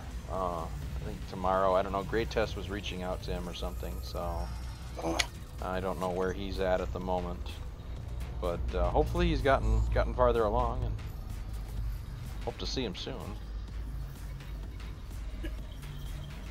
Well, he was arriving at the Red Spider Nebula when Oxy and Plater got there.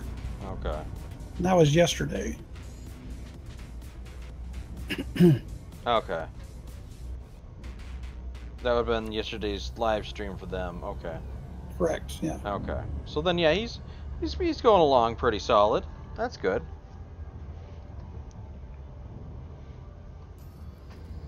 And the day you actually got to Mammon was, I think, the same day that Enigma arrived there. Mm-hmm. And there were a couple of the people from Frontier were flying with him. Ah. They did a welcoming party for him. Yeah, I couldn't be there for it, but it's good to see that stuff was happening.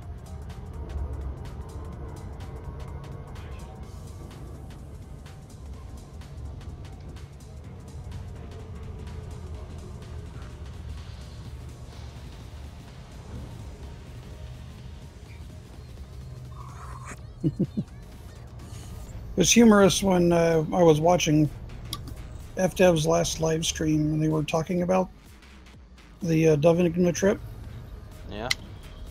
Somebody won one of the drawings, and they were asking, "Well, do I need to send my account?" Or they said, "Send your account details, and we'll get you set up." So somebody asked, "Do I have to send my password too?" And then he said, No, we don't need your password to get into your account. Oh, that came out wrong. Well, I say that all the time at work. It's like, oh, I meant we can make additions to your account without your password. Well, they can get into it anytime they want. Well, they can do whatever they want in your account. And that's also with the crime and punishment. If they had somebody that was a big problematic player, then they could just go into the account and do whatever they need to. They could delete ships and money out of the account. I wouldn't do that. I just keep spawning them into into a high G world, or like a star.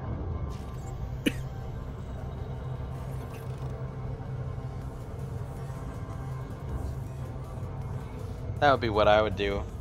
You want to really mess with people? We can mess with you. Just keep dropping them right next to a star. Disable FSD permanently. I can't get out. That would be funny. How do you get out? Destroy your ship. Yeah, I'm not sure what system it's in. I'm gonna have to find it, but there's one outpost that your ship will overheat and blow up at if you don't dock quick enough. What? And I gotta find out where it's at, but it's in the bubble. Yeah, I thought that was on a planet. Like it was on a planet that was close to the sun. Yeah, it's a planetary, and it has a base that you can. Yep.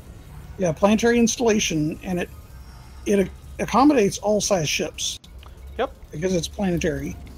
But when you go into dock, you're descending, overheating, and the longer you stay there, the more your ship will overheat. That's not cool. And if you don't dock fast enough, your ship will blow up. Yep. You just take heat damage the whole time. Yep, I mean, until it destroys it. If you have a good shielded ship that can take high temps, then you can last longer, but you'll still burn up. If you have heat sinks, you can pop the heat sinks and last a little bit longer. But that would be a great place to put people like that. Just move their ship there permanently. It's like if they try to take off, they overheat. Here's your spawn point. Have fun. Yeah. Don't be a jerk. By the way, here's where you keep getting the start. You know. And every time you die, your respawn cost is 3 times the current cost of your ship. Quit being a jerk. But you only have them do it like maybe twice. Well, the problem is as much as I would love to see something like that happen, it's still kind of unfair to the person. I mean, it depends on the situation and what they're doing. It's just better to outright ban them. I mean, because they're just gonna go and buy another account anyway if they're gonna keep doing it. It's just like any other cheaters or griefers in the world. Oh yeah. But I'd rather outright ban them and be like, sorry, your account's done. Go buy a new one. Work your way up again. You know.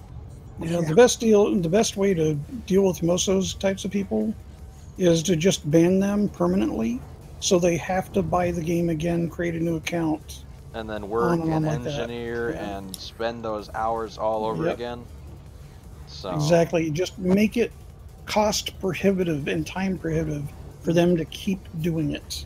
So at least they'll stop being jerks. No, or, they won't stop being jerks. They'll just keep having to pay out the nose every time they're a jerk. Well, eventually it'll get so expensive, they'll hopefully just quit playing that game. Which is usually the style of the way, like, for example, like Overwatch and whatnot. They'll literally ban your account. You've been cheating.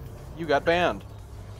And people buy new accounts and they rage and they get mad on the forums saying how it's not fair and like, no, you got caught cheating, sorry. And so they buy a new account and they cheat again. They get banned again. And they eventually, after a couple of times of them trying to cheat, eventually they just quit the game altogether. Yep. Because they've bought in the game over and over and over and over again. And FDev supports that model. Yeah. Anything to make them more money, I am pleased to say, is a good idea. Yeah. Yeah. The license key that you got when you bought the game is permanently tied to your email address and to your information that you gave to buy it. That's easily, you get a new one, that's easy. You create Gmail accounts like nobody's business. Yeah. You can, but you can't reuse that license key. You have to buy another license. Yeah. Yeah. That's the point, is yes, you can easily go create a new email account or use an Alta email account you've never registered with them before, but you still have to buy a new license to get the game again, because you can't reuse the one you've already bought. So it will make it more prohibitively cost expensive, or more cost prohibitive. It's just like any game you can get banned from, so... Words. Oh yeah. Figure after the 4th time of them having to rebuy it, it's like, dude, did you not learn the first 3 dang times? Nope. Yeah, we're jumping into Thor's Eye now. Don't be a jerk. Well, I'm still scanning this system because it was literally every world was heavy metal, or high metal, or water world. So. Very nice. Yeah, it was very nice. It was one of those situations where, like, I had it before where. I don't know. Before it was that. So. This is Thor's Eye. A massive white star. Holy system map, that thing's huge. Wow, that is excessive. Welcome to the stream, everybody. Massive.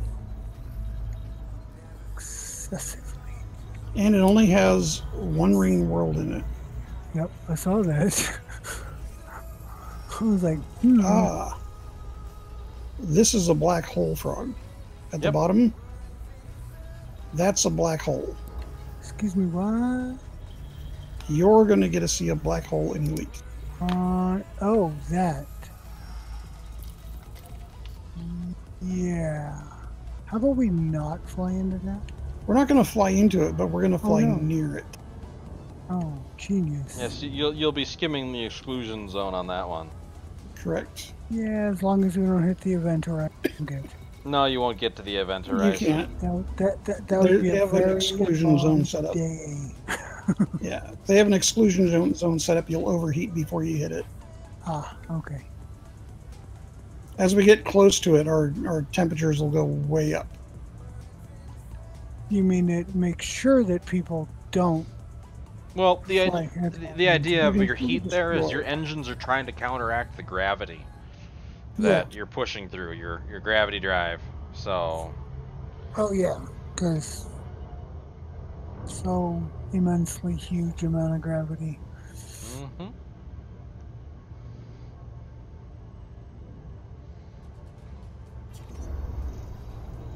Hey everybody. We're just finishing up scanning this system, and then we're gonna jump over to Thor's Eye there with Drew and Frog, and go ahead and take a look at that place. You know, Frog, what you need to watch for is you'll start to see a lensing effect as we get closer to this. That'll affect the stars around us. Yeah. We're going to turn so we have more stars in the view. So we need to get kind of around this a little bit.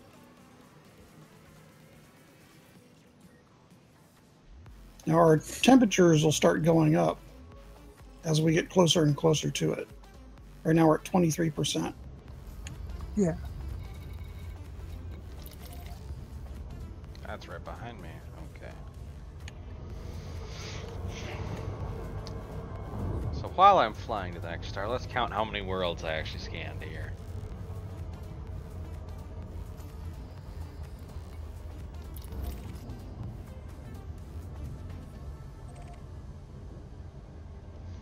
Alright, so let's take a peek here. I have heavy metal with a rocky body, heavy metal with sulfur, another heavy metal with sulfur, heavy metal with carbon dioxide, high metal with carbon dioxide, and a rocky body that has water, water world with nitrogen atmosphere, a rocky body with carbon dioxide and ammonia world, another water world, a high metal with ammonia, water world with nitrogen, high metal with carbon dioxide, high metal with nitrogen, and now I'm going to the 2 ringed planets. Money. Pretty good find. Yeah, I wish it had nobody. A lot of rank. I wish nobody had scanned it before, but somebody's been here before, and I'm just like, ugh. Well, you won't get the bonus for the first discover, but yeah, you will still make really good rank on that. That'll help a lot towards your rank. Well, this entire when I dock into Colonia and dump all this off, I'll probably make elite rank. Very good. So then I finally get access to Jameson. Yay! Now, what I found interesting when I got my second elite rank, I got the same email inviting me to Jameson. Yep. They never fixed that. I don't understand why, but they never fixed that. Oh, you got elite once.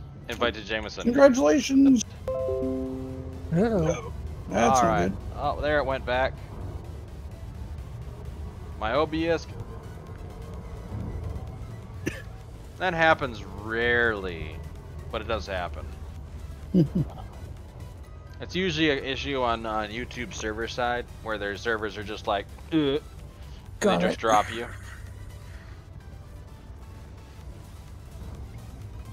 Ah. So True's going through. True is Twitch running Twitch. I'm you doing Twitch, YouTube. and you're doing YouTube. Yeah. Yep.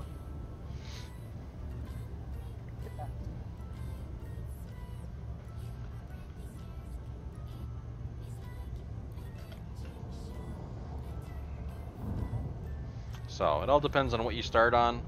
Usually the best recommendation is to pick a platform and stick with it. So yeah, whatever you go with. Yeah, whichever you go with, stick with it. And try to be consistent. Yeah. The more consistent you are, the better growth you'll have. Well, and then also your time slots. You know.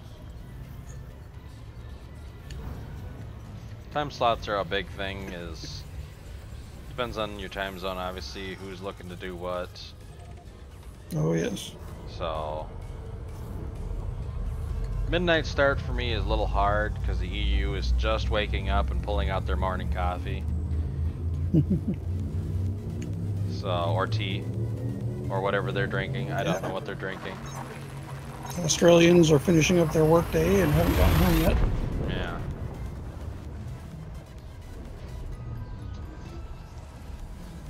Alright. On to my next system. Finally finished scanning that entire system.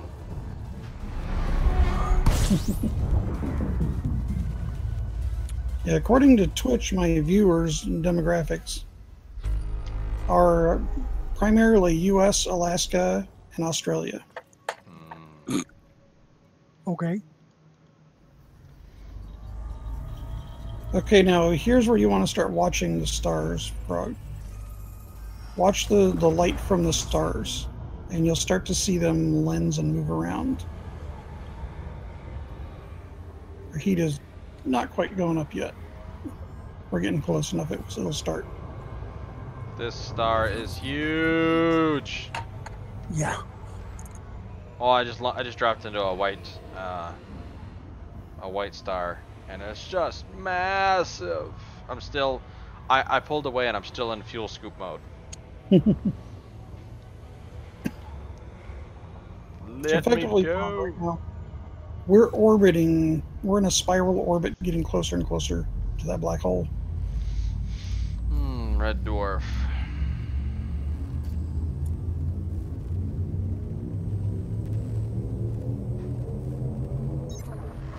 Three, two, one.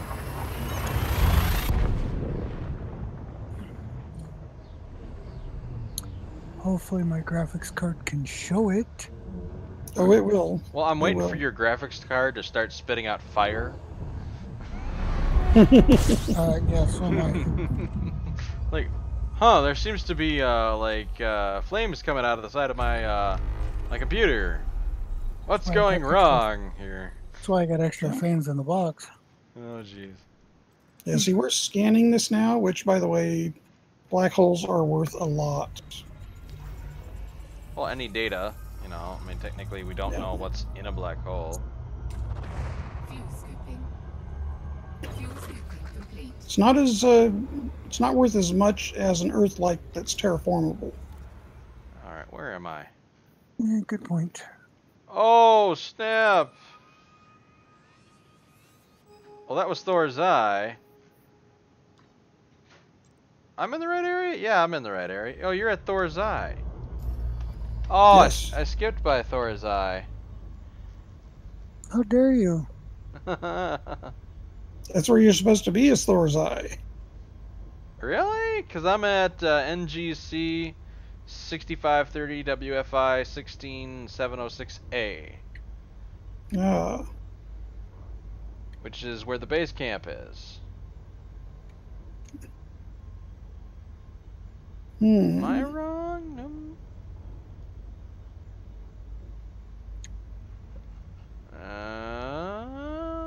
I'm pretty sure this is the system I'm supposed to be in. When I look at the galaxy map, you are way... Yeah, because I plotted the map to the NGC 6530, which is where it said our base camp was, on Planet 1, Moon A. I must have hit Thor's eye at some point, I thought. Maybe I skipped it, I don't know. Because, yeah, You were this plotting is... to Thor's eye.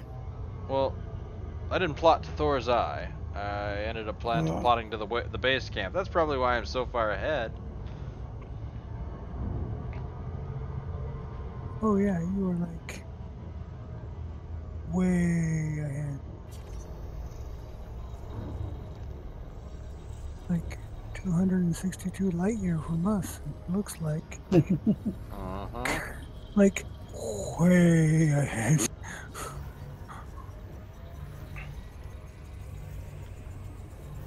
Take pictures. You'll have to show me pictures later. Yeah, NGC 6530 WFI 16706A1A. Yep, that's it.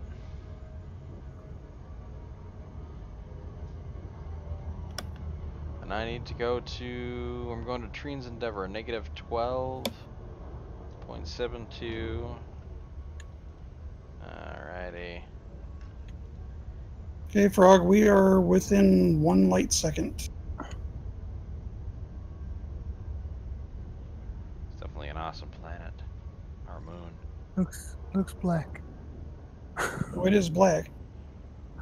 Okay, so now we're within a couple million meters. Watch the stars around it that are in the view just around it. That's why I turned around it until we had stars.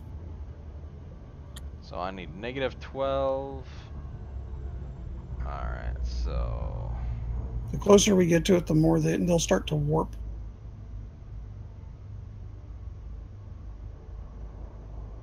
The orbit line's having an issue.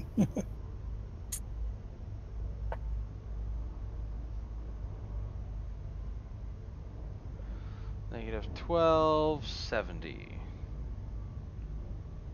So I want to go 180. Well, not 180, 270 is what I want. I am still not seeing anything, but then it's probably my machine. No, it hasn't. We haven't gotten close enough for it to be Okay. substantial yet. We're getting close though. Okay. Trying not to go plunging into it too nose deep, because if we do, we will hit the body exclusion zone and stops. Yeah. It's like we may not get out, huh? Oh, we'll get out, but we're going to take damage. Yeah, don't do that.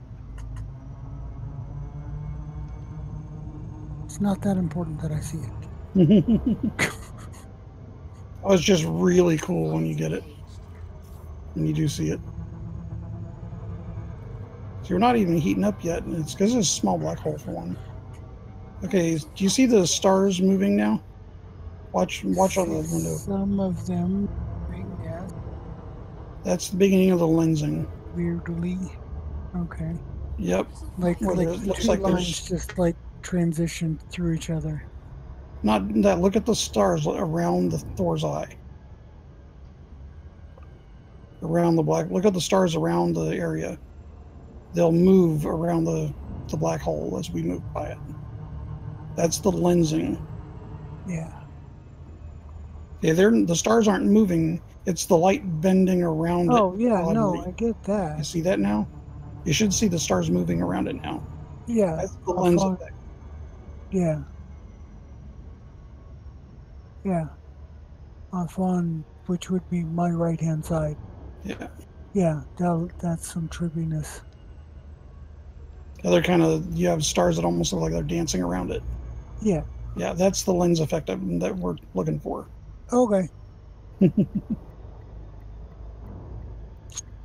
Yeah, Other there was than like that, a couple strings, and they just kind of interlaced through each other and went exactly. Past.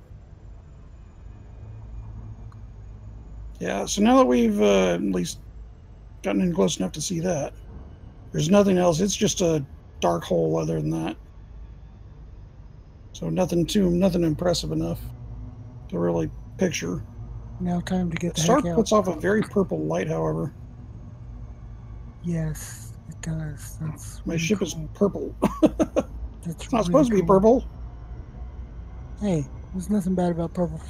I didn't say there's anything bad about it, but yeah, it didn't start out purple. I have found the crater. Now to crater my ship with the crater. Crater your ship. Where's our base camp at on this? What system now? Let me get into the planet here first.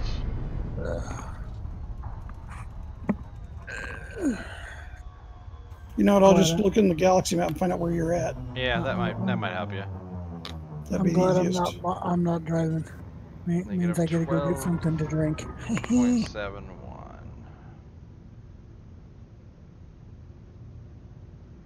70.28. So I'm really. Yeah, you're a couple of jumps away from us. Yeah.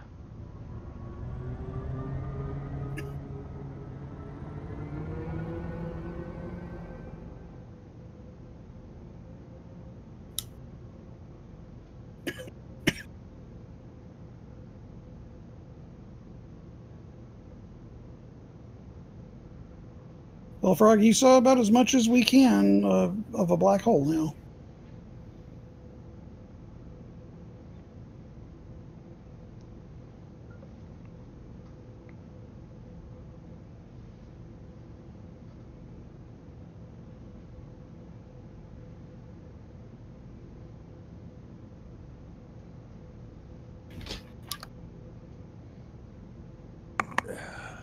And June decided it's futile to try to get me to go to bed right now. Just Yeah. crawl up under my feet. She's like, oh, fine. Give up. Yep, I give.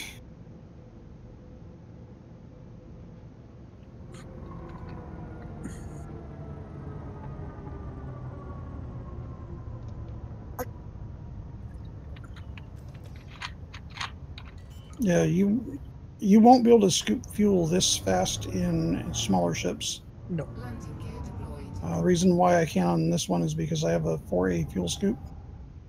That's I can put a bigger one on this, yeah, but it's bigger than what you can put on your ship. Yeah. But you do have a smaller tank on your ship, so it'll fill up faster in general. All right, everybody. Here we are.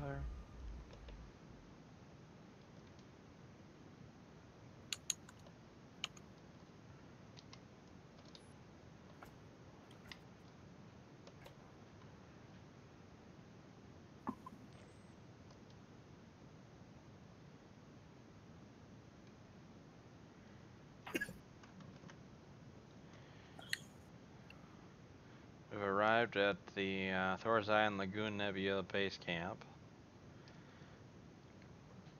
We are a little bit ahead of everybody, but seeing as it's already the next day and I won't be making the US or the EU meetup, I thought that it was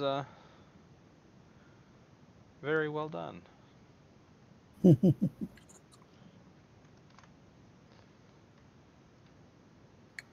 Sadly, the world has not rotated enough to give us good sunshine, but it's still pretty light out here. Now, Jolly, are you still in my group, or did you go back to the I'm still in your group. Right. And I guess if you want to jump back to FleetCom, because you won't see anybody else otherwise. Yeah. And that's already there. Or you can get instancing into the FleetCom private group. Yeah, I'll do that here. I got a couple pictures I'm taking here.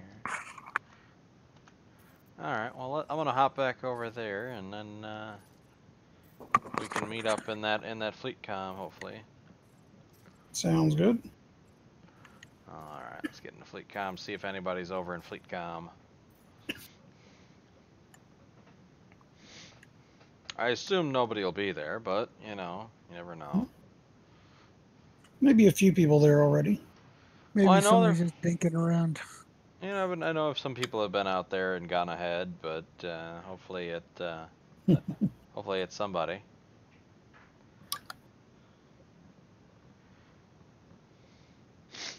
All right. Well, it's taking long to load, so. Oh, I see one person. We're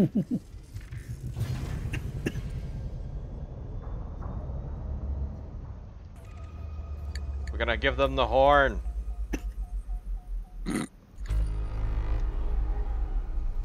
I gave him the horn. And what is that per se? It's the discovery scanner. Scanner. When you do the scanner, we call it the fog horn because it's really the only horn in the game. I got it. It's Andy. Oh. This is what he's talking about.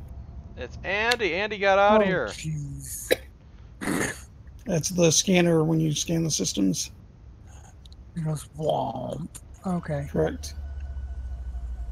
That's to let you know that it's done the scan.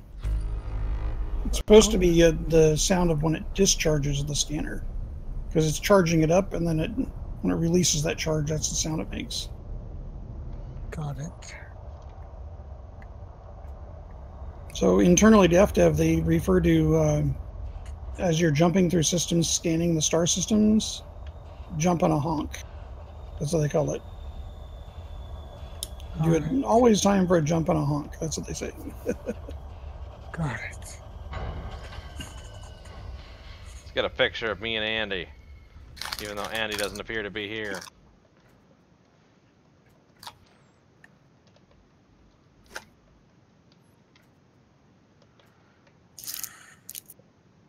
Bummer, we only found one star and one neutron star along our path. Oh, he's got that nice skin. All right. Looking awesome, Andy, if you're on my stream. Looking awesome, man.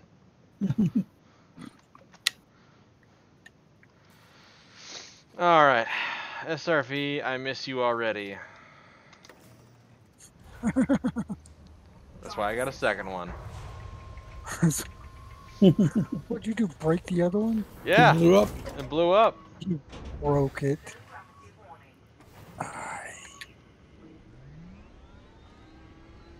What kind of paint job? Is this the gold paint job? They literally have a gold paint job. Oh no, I know. I looked at it. I laughed because I was like, "Ain't no way I'm paying for that right now." Well, it's just Well, if you bought the game or the season pass at different times, they get give you different skins with your Oh, account. okay. like I got the Black Friday skin for literally everything. I get a pure black paint job. Yep, as well as I do too, because we both bought the game before they released that. Yeah. And so after the Black Friday that they released that on, they gave it to all the players for all rolled their it to ships. you guys, Correct. so you can fly matte black ships. Yep. Exactly. Which means you can't see them. I have one called a mercenary paint job because I bought the mercenary pack Oh, because I bought the game before it came out. And that gives me a skin that has a tribal paint job on it. But it's only good Cobra. That's all I can put it on. Oh, well, shucks. Yeah.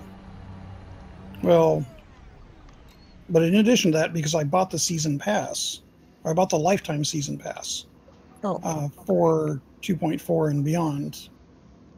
I never got that. Yeah. I never ended up thinking I was going to play this much, so I never ended up buying it, and then it went away. And then now they're actually moving away from that model. Correct. Yeah. So. Well, but what that gave me is for my Asp Explorer, because when I bought the lifetime season pass, I had an Asp Explorer. They gave me a golden skin for it. Oh. And when they redid the golden paint job, because it looked more chrome with just a slight hint of gold in it, Yeah. and then they made it gold. They labeled that one gold. Well, they re-released it, called it golden, and they made the whole thing more yellowish. So it has a deeper gold look to it, and looks less chrome. Yeah. Okay.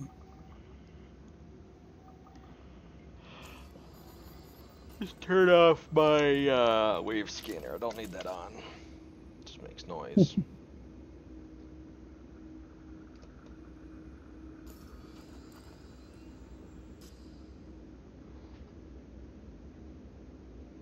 "24 light years on this jump, so we're almost there."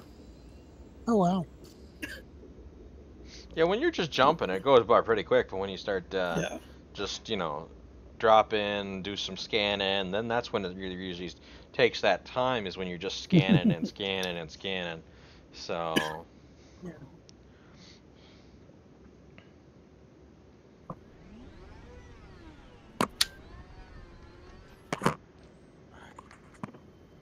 My headset fell. Welcome everybody that's just joined. Okay, I'm guessing we're going down on the first landable planet. Yeah. On the moon. Yeah, the moon of that planet. First planet for its moon, right? Yep. Okay.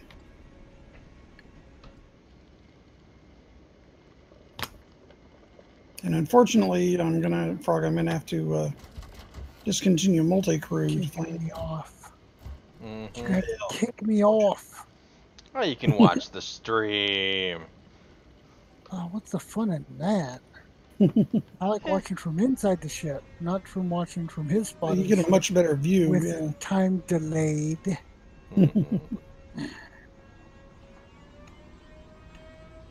You definitely get the better view of it also when you're in the ship. Yeah. Suppose I got to get the hell out, huh? No, not quite yet, but... Oh, there you are. You're over in my ship, over on the right-hand side. Hey, Frog, wave. I Move don't your know how to controller. wave. Huh? Move your joystick on your controller. Whichever one. Both of them, the throttle and. Uh, I want to see if your character if it moves. we're hitting every dang button on the dang. Nope, not moving. No. Well then, I don't know. If you had a HOTAS, then you could move the joystick forward and back, and your character will do that. Yeah, left and right, forward and back. Yep. And yeah, it'll actually do it with your controller. You just have to make sure that your controller's set up for the roll and the pitch and the yaw For and the all bindings. that, the Yep. bindings properly on that. You know, so when my right control stick was you roll and then up and down, which was your pitch, and that's the way I had it that way. So Okay. Yeah, because I was rolling everything and hitting all kinds of buttons. If I didn't move, then well, I guess not. Yeah, it's not. You don't have it bound correctly then. Yeah, I know. tomorrow I might It's have to default. make a run to the station. I don't know. I think there was a station near Thor's Eye, so it's like only 300 light years off or something. Oh, to get your SRV replaced. Well, get everything repaired, power plant repaired, SRV Restock. replaced. You know, all that good stuff. Wouldn't be a bad idea, just both of us to hop over there. I could get some repair limpets, and then I could help do some repairs as well. Yeah, we'll just stock up on stuff again. Otherwise, I don't think the next one,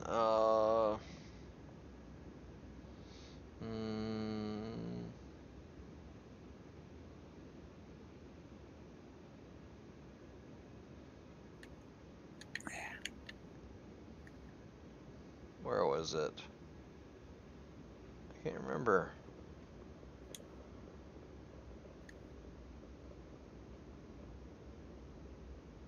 Oh, it's Eagle's Nebula and 2 more waypoints. So I might actually just skip it and go wait until we get to that point right there. Because in Eagle's Nebula, Eagle's Landing is one of Colonia's connection highway outposts. Constructed in October of 3302. So that's still another, what, almost 2,000 light years. Yeah. Well, there was an outpost near Thor's Eye. If you needed one, it was just like 300 light years away. But I might as well just stay on our route, and then when I hit Eagle's Nebula in 2 jumps or two waypoints, I'll hit the outpost.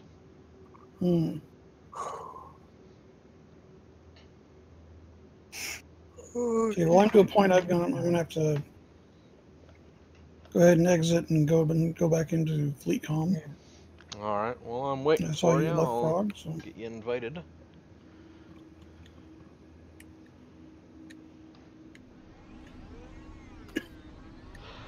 Frog, you should get a report, a multi-crew report.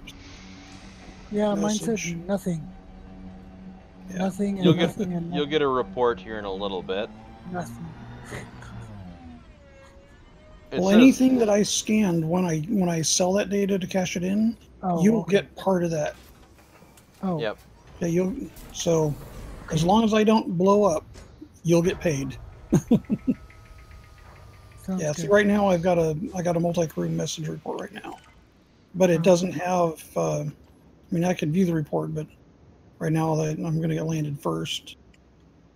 But that'll tell you roughly like how many systems. It should be information about systems we scanned while you were aboard and light and distance traveled, things like that. Okay. Distance traveled way farther than I have ever before. I'm going to send you a wing invite. Oh, it won't let me. You're disbanding multi-crew? So I'll send you the wing invite. Oh, there we go. Let me check to make sure my beacon is on. It's off. There you go. Beacon's on. Found. Okay, got you now. Oh, I found you. Mm-hmm. I'm 2.3 light seconds out.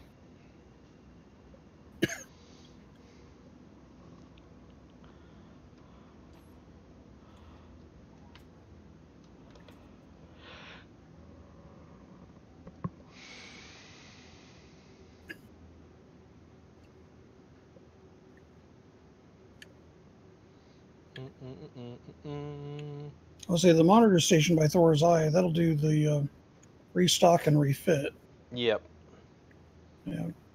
So if you want to jump back to that, it's like, I think that's going to be a couple of jumps back behind us. Nah, I'm not really that off bad right now. I mean, my ship's fully good except for, you know, a little bit on the power plant, and people have been repairing things along the way. So, My thrusters, my FSD both took a little bit of damage. Yeah. Even my fighter hangar took some damage.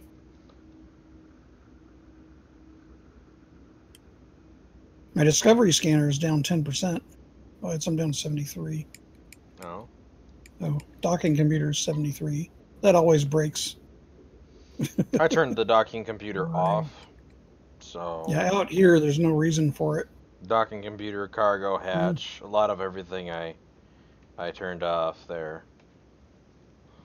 Well, with the repair limpets, I can't turn off the cargo hatch. Turn off the repair limpets. Yeah. You don't need them until you need them. Then turn them on. No, that's true. Like, I've disabled everything that I don't need just to prevent wear and tear on it. Mm. I mean, you'll still get wear and tear on it, but just not as much.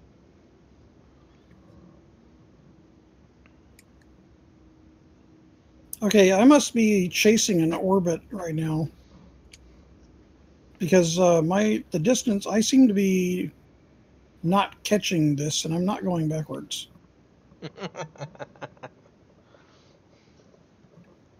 Why am I... Oh, I even dropped out of... There we go. Yeah, it's orbiting away from me faster than I'm moving because I wasn't in Super Cruise. It went from 2.3 to 2.4 light seconds away. It's like, wait a second here. Something It's is like, wrong. yeah. It's because I'm going way too slow to catch it. There, Super Cruise kind of fixes that problem. Mhm.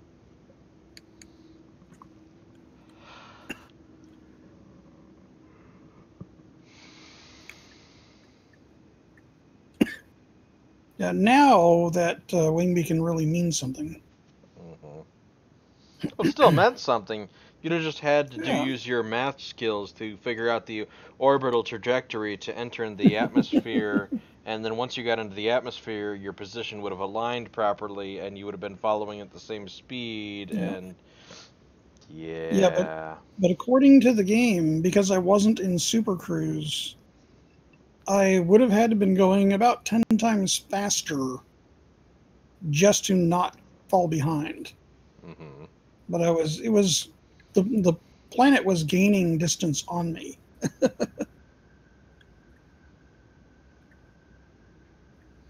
That's actually something that in real space travel you have to consider. Mm-hmm. Because if you're not traveling faster than the planet you're trying to get to, you're never going to get there. Mm-hmm.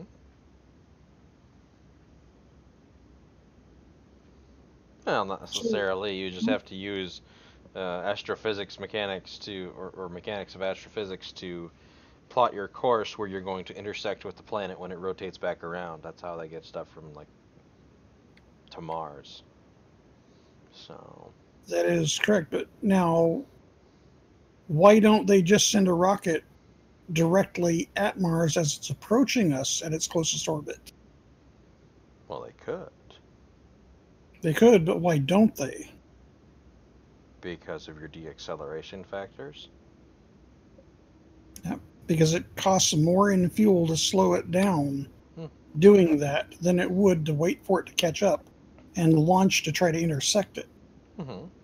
Well, you want to try and give it that angle. That's why they always curve that angle, because essentially once it goes, basically they want to shoot it to where it's going fast enough that when Mars comes into orbit around it, that gravity will just take over and it'll pull it towards the actual object. Because I mean that object in space is just going to get pulled to the ground. So, and Mars is like what? Oh, 0.8 of our gravity mass. 0.74, I think it is. 7.4, I think. 74. Yeah, 0.74, 0.75 of Earth. Yeah. It has approximately 70% of the Earth's gravity. Yeah.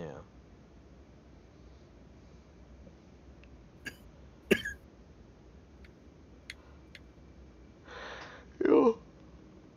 It's kind of nice some days to just sit here and listen to the ambience.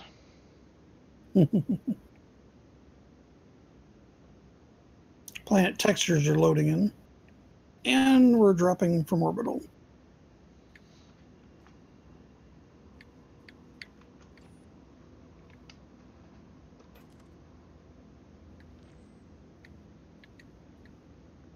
There he is.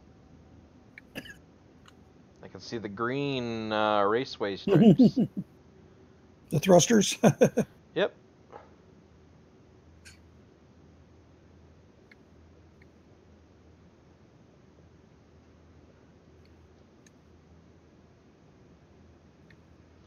You can see you drop in and you can see the glide, and then you can see where you came down and you sort of came out of glide over there.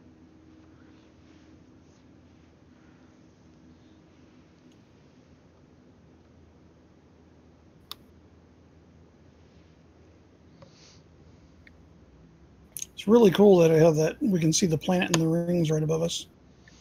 Well, that's why they picked this one. Is that you got it's almost always light on the planet or on the moon, and you could see it there.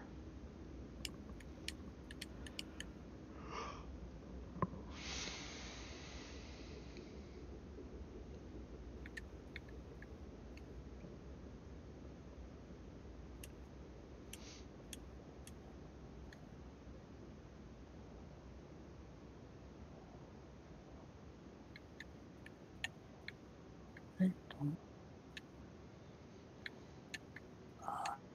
Hey. So one other person here at this Yep. this instance, huh? Yep, it's Andy MM. Ah. He's been watching a couple of my streams, and looks like he came out here a little early to got an early start, and then he probably went to bed or something. I don't know. Left himself logged in right here.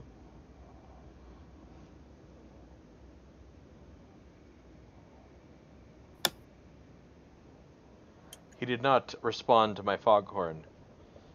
So, Well then.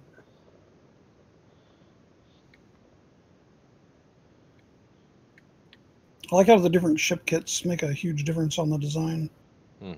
Outline of the body and everything. And the paint jobs as well. I like the Pulse, but I think that a little bit different spots on the Pulse would be a great option. Because there's times where, like, if I'm sitting in my cockpit and I'm trying to look forward, one of the Pulse things on the front right above the weapon area sort of blanks out the negative or the not negative, like the positive number option. So you can't really tell if it's negative or it's positive. Because it's so bright right there, it's almost invisible. And it's kind of a frustration there. I wish that sort of like the altimeter, you know, how far you're from the ground, what location you're at, your GPS coordinates. Oh.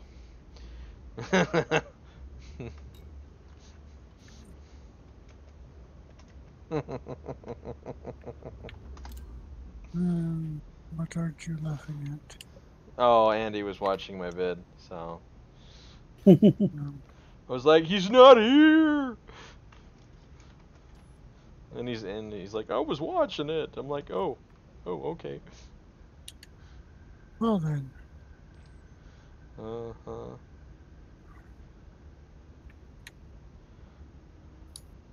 Let's see this fantastic landing by True Rex. Well, there we go. It stopped responding there for a moment. And I'm gonna hit my 250 meters. Yep, hit my 250 meters.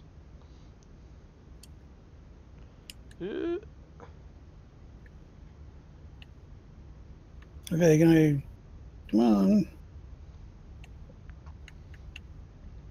Flight assist off?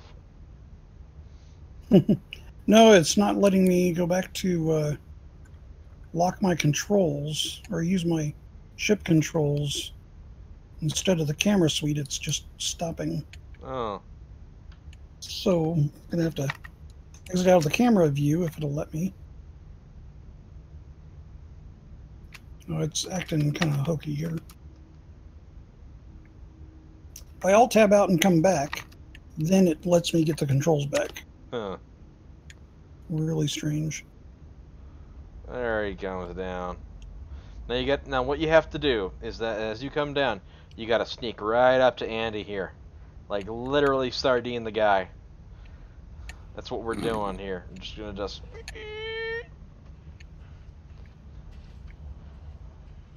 I myself feel that we need to I'm gonna lift off here.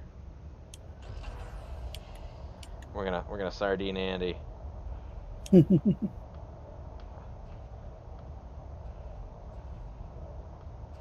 Am I just facing the wrong dang way on this thing? Trying to land in a station. Ha! Yep, I had to flip a Yui. That's why it wouldn't let me land. Well then. Oh. Won't let me land. Oh, Not I that bumped close. him. I bumped him. Oh, I'm down. Yeah. Yeah, look at that sandwich. Sandwich.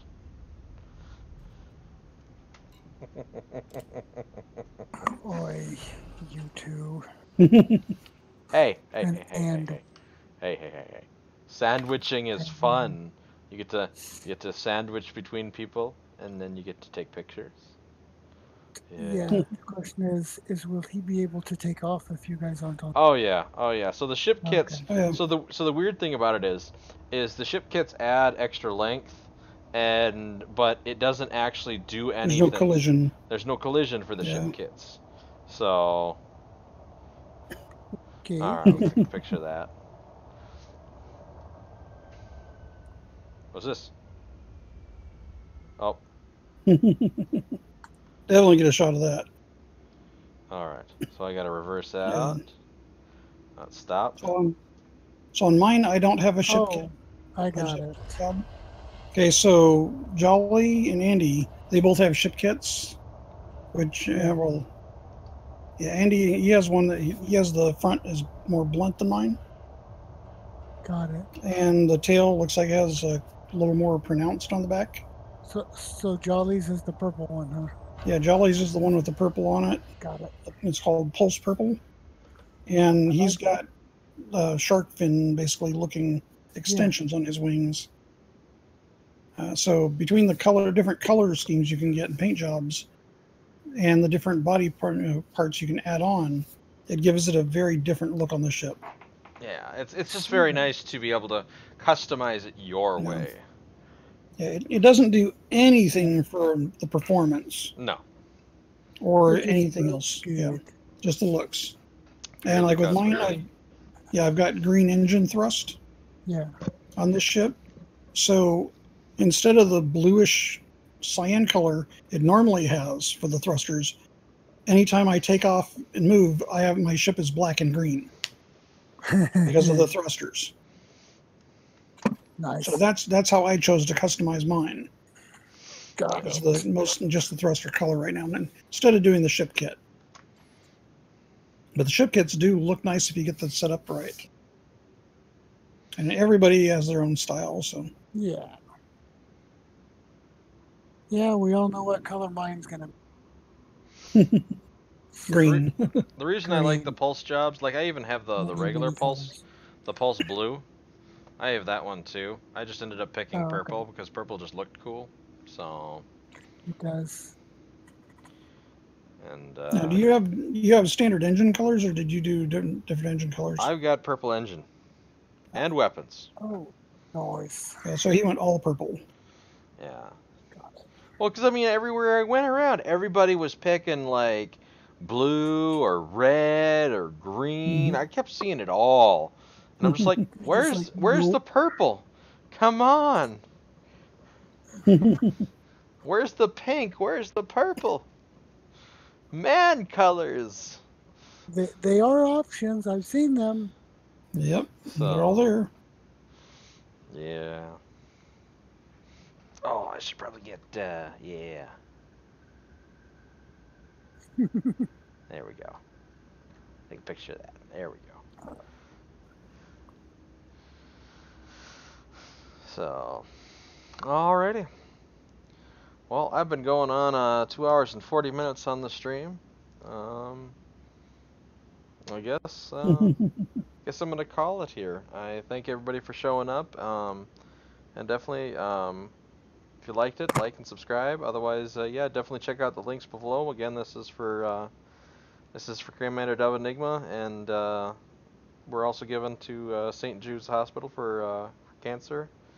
And definitely check out that link below and double check on that and donate anything you can. It's always much appreciated and goes toward a good cause. But I think that's gonna be it. This is the Jolly signing off, and see you next time. Yep. And at this point, I'm going to sign mine off as well. I'll leave you with this view as we fade out. Thank you for joining, and have a great evening.